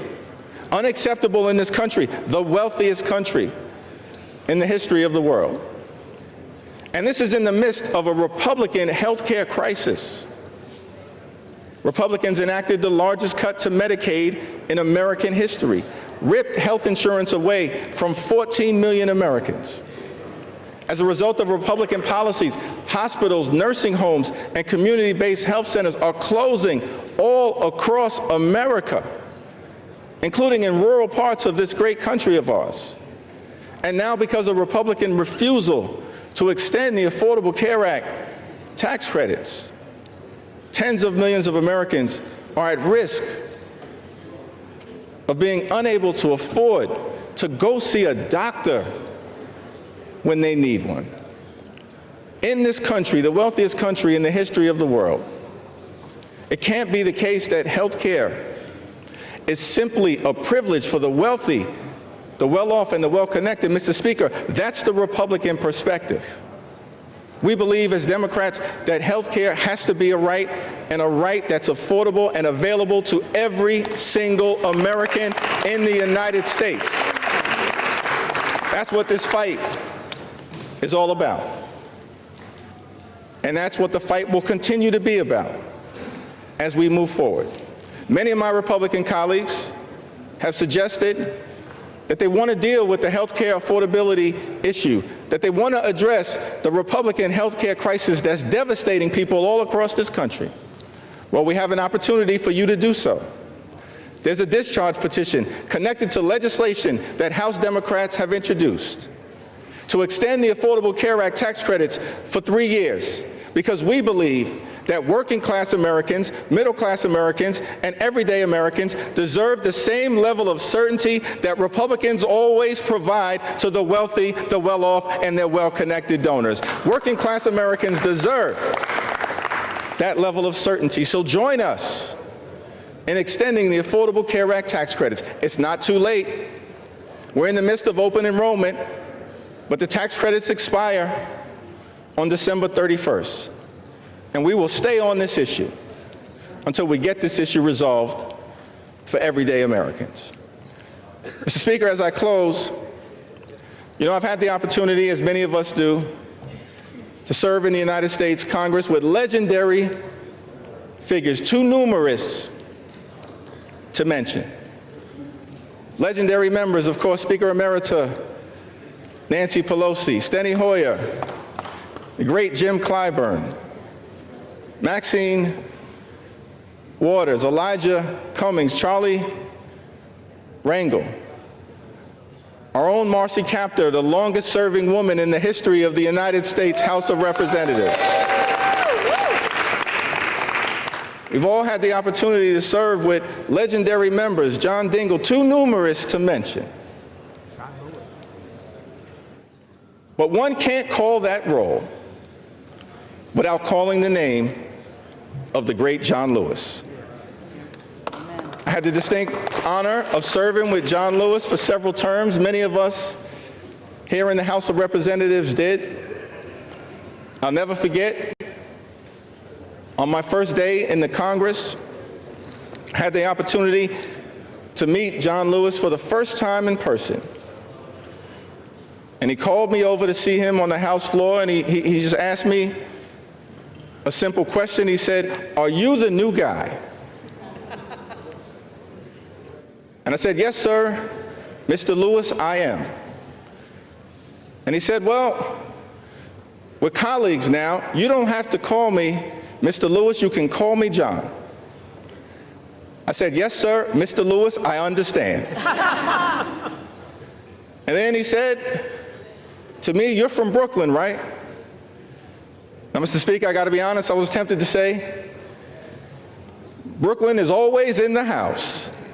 But instead, since my mother raised me with some sense, Lenita Jeffries, I said, "Yes, sir, I'm from Brooklyn."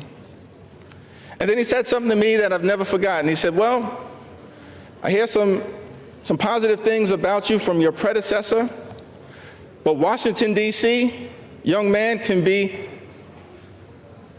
a rough place. So I don't want you to get into any trouble unless it's good trouble." And I just wanted to stop by on the House floor to make sure it was clear to the American people that the spirit of John Lewis lives amongst House Democrats, and we will continue to get into good trouble to make their life better. That's our commitment to every single American all across this country, from this day and for every day moving forward. And it was John Lewis who said to us that ours is not the struggle of one day, 1 week, or 1 year. Ours is the struggle of a lifetime, and maybe even many lifetimes. And each one of us in every generation must do our part. Mr. Lewis, we love you. We were blessed by our opportunity to serve with you, and House Democrats are here to do our part. We're in this fight until we win this fight for the American people. I yield back.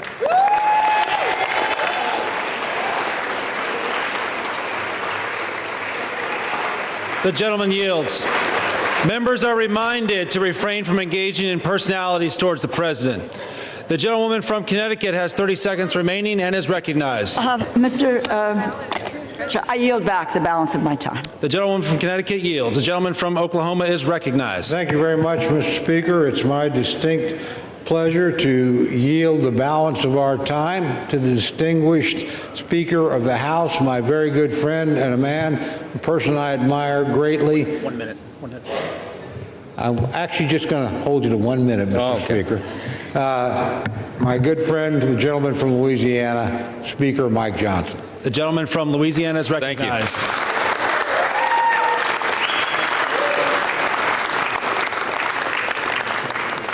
I want to thank my friend Chairman Cole. Has done an extraordinary job in this process. And Mr. Speaker, we all know why we're here. House Democrats voted to shut the government down. It was 54 days ago when we had that vote, September 19th. And since that time, Senate Democrats have voted 14 times to close the government. Republicans voted a collective 15 times to open the government for the people, and the Democrats voted that many times to close it. And then they admitted, many of them, and we could name them here, but I'm not going to take the time, they admitted that they were using the American people as leverage in this political game. They knew that it would cause pain, and they did it anyway. The whole exercise was pointless. It was wrong, and it was cruel. In mere moments, I want you to watch the board. They're going to do it again. I'm going to guess for you that most of our Democrat colleagues are going to vote again to close the government, again to take food out of the mouths of families that need it, again to deny pay to federal employees, again to stall flights and cancel airlines and do all the rest that they've done. But we are not going to let them succeed in that gambit. And that's right. While the Democrats keep voting to shut the government down, Republicans are going to vote to open it back up. And with that, we're going to get the American government running again and working for the people as they deserve. I'm going to close with this. You know, as Speaker, you have the ability to talk as long as you want, but I'm not going to do that tonight. We're not going to waste any more time of the people.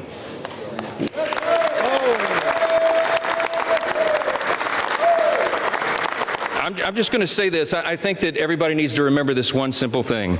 From the very beginning of this whole ordeal, on the Republican side, we operated in good faith. We offered a clean, nonpartisan CR. We were honest and transparent with the American people from the very beginning, and every single day of the shutdown, we went out and looked right into the camera with a press conference and told the American people the simple truth. We have done for the people what has been right and just and truthful. And in the end, that is what God honors always. Don't forget it. We need to get this government open as soon as possible, and I'm going to yield back the remainder of my time so we can do that. The American people demand it and deserve it. My friends, let's get this done. Thank you. I yield back.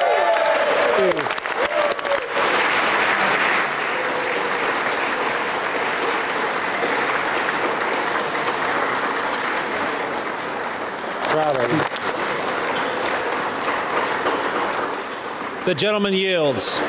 The gentleman from Oklahoma has 3 minutes remaining and is recognized. I yield back the balance of my time. The gentleman yields. All time for debate has expired. Pursuant to House Resolution 873, the previous question is ordered. The question is on the motion by the gentleman from Oklahoma, Mr. Cole. All those in favor say aye. Aye. All those opposed say no. In the opinion of the chairs, the ayes have it. For what purpose does the gentlewoman from Connecticut stand? Mr. Speaker, I request the yeas and nays. The yeas and nays are requested. Those favoring a vote by the yeas and nays will rise. A sufficient number having risen, the yeas and nays are ordered. Members will record their votes by electronic device. This is a 15-minute vote.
On this vote, the yeas are 222, the nays are 209.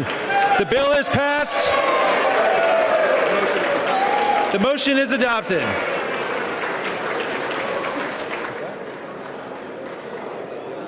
Without objection, the motion to reconsider is laid on the table.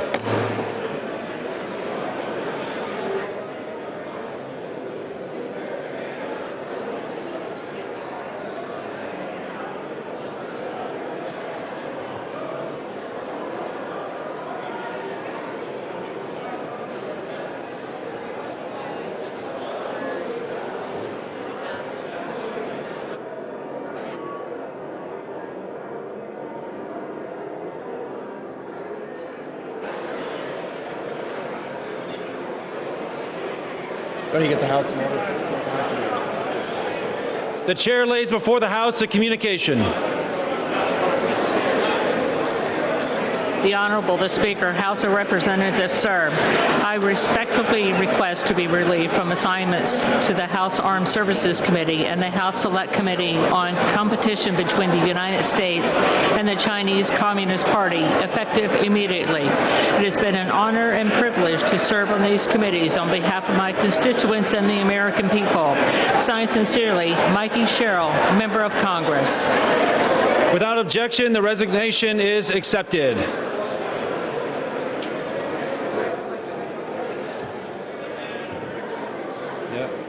We get the House in order.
The House will be in order.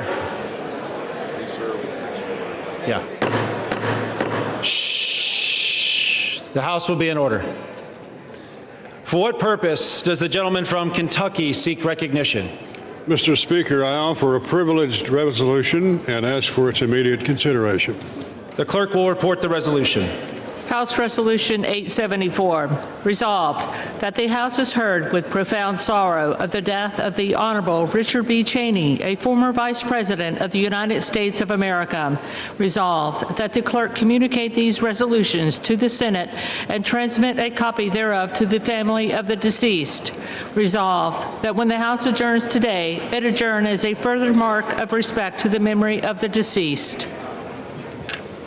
Without objection, the resolution is agreed to and the motion to reconsider is laid on the table.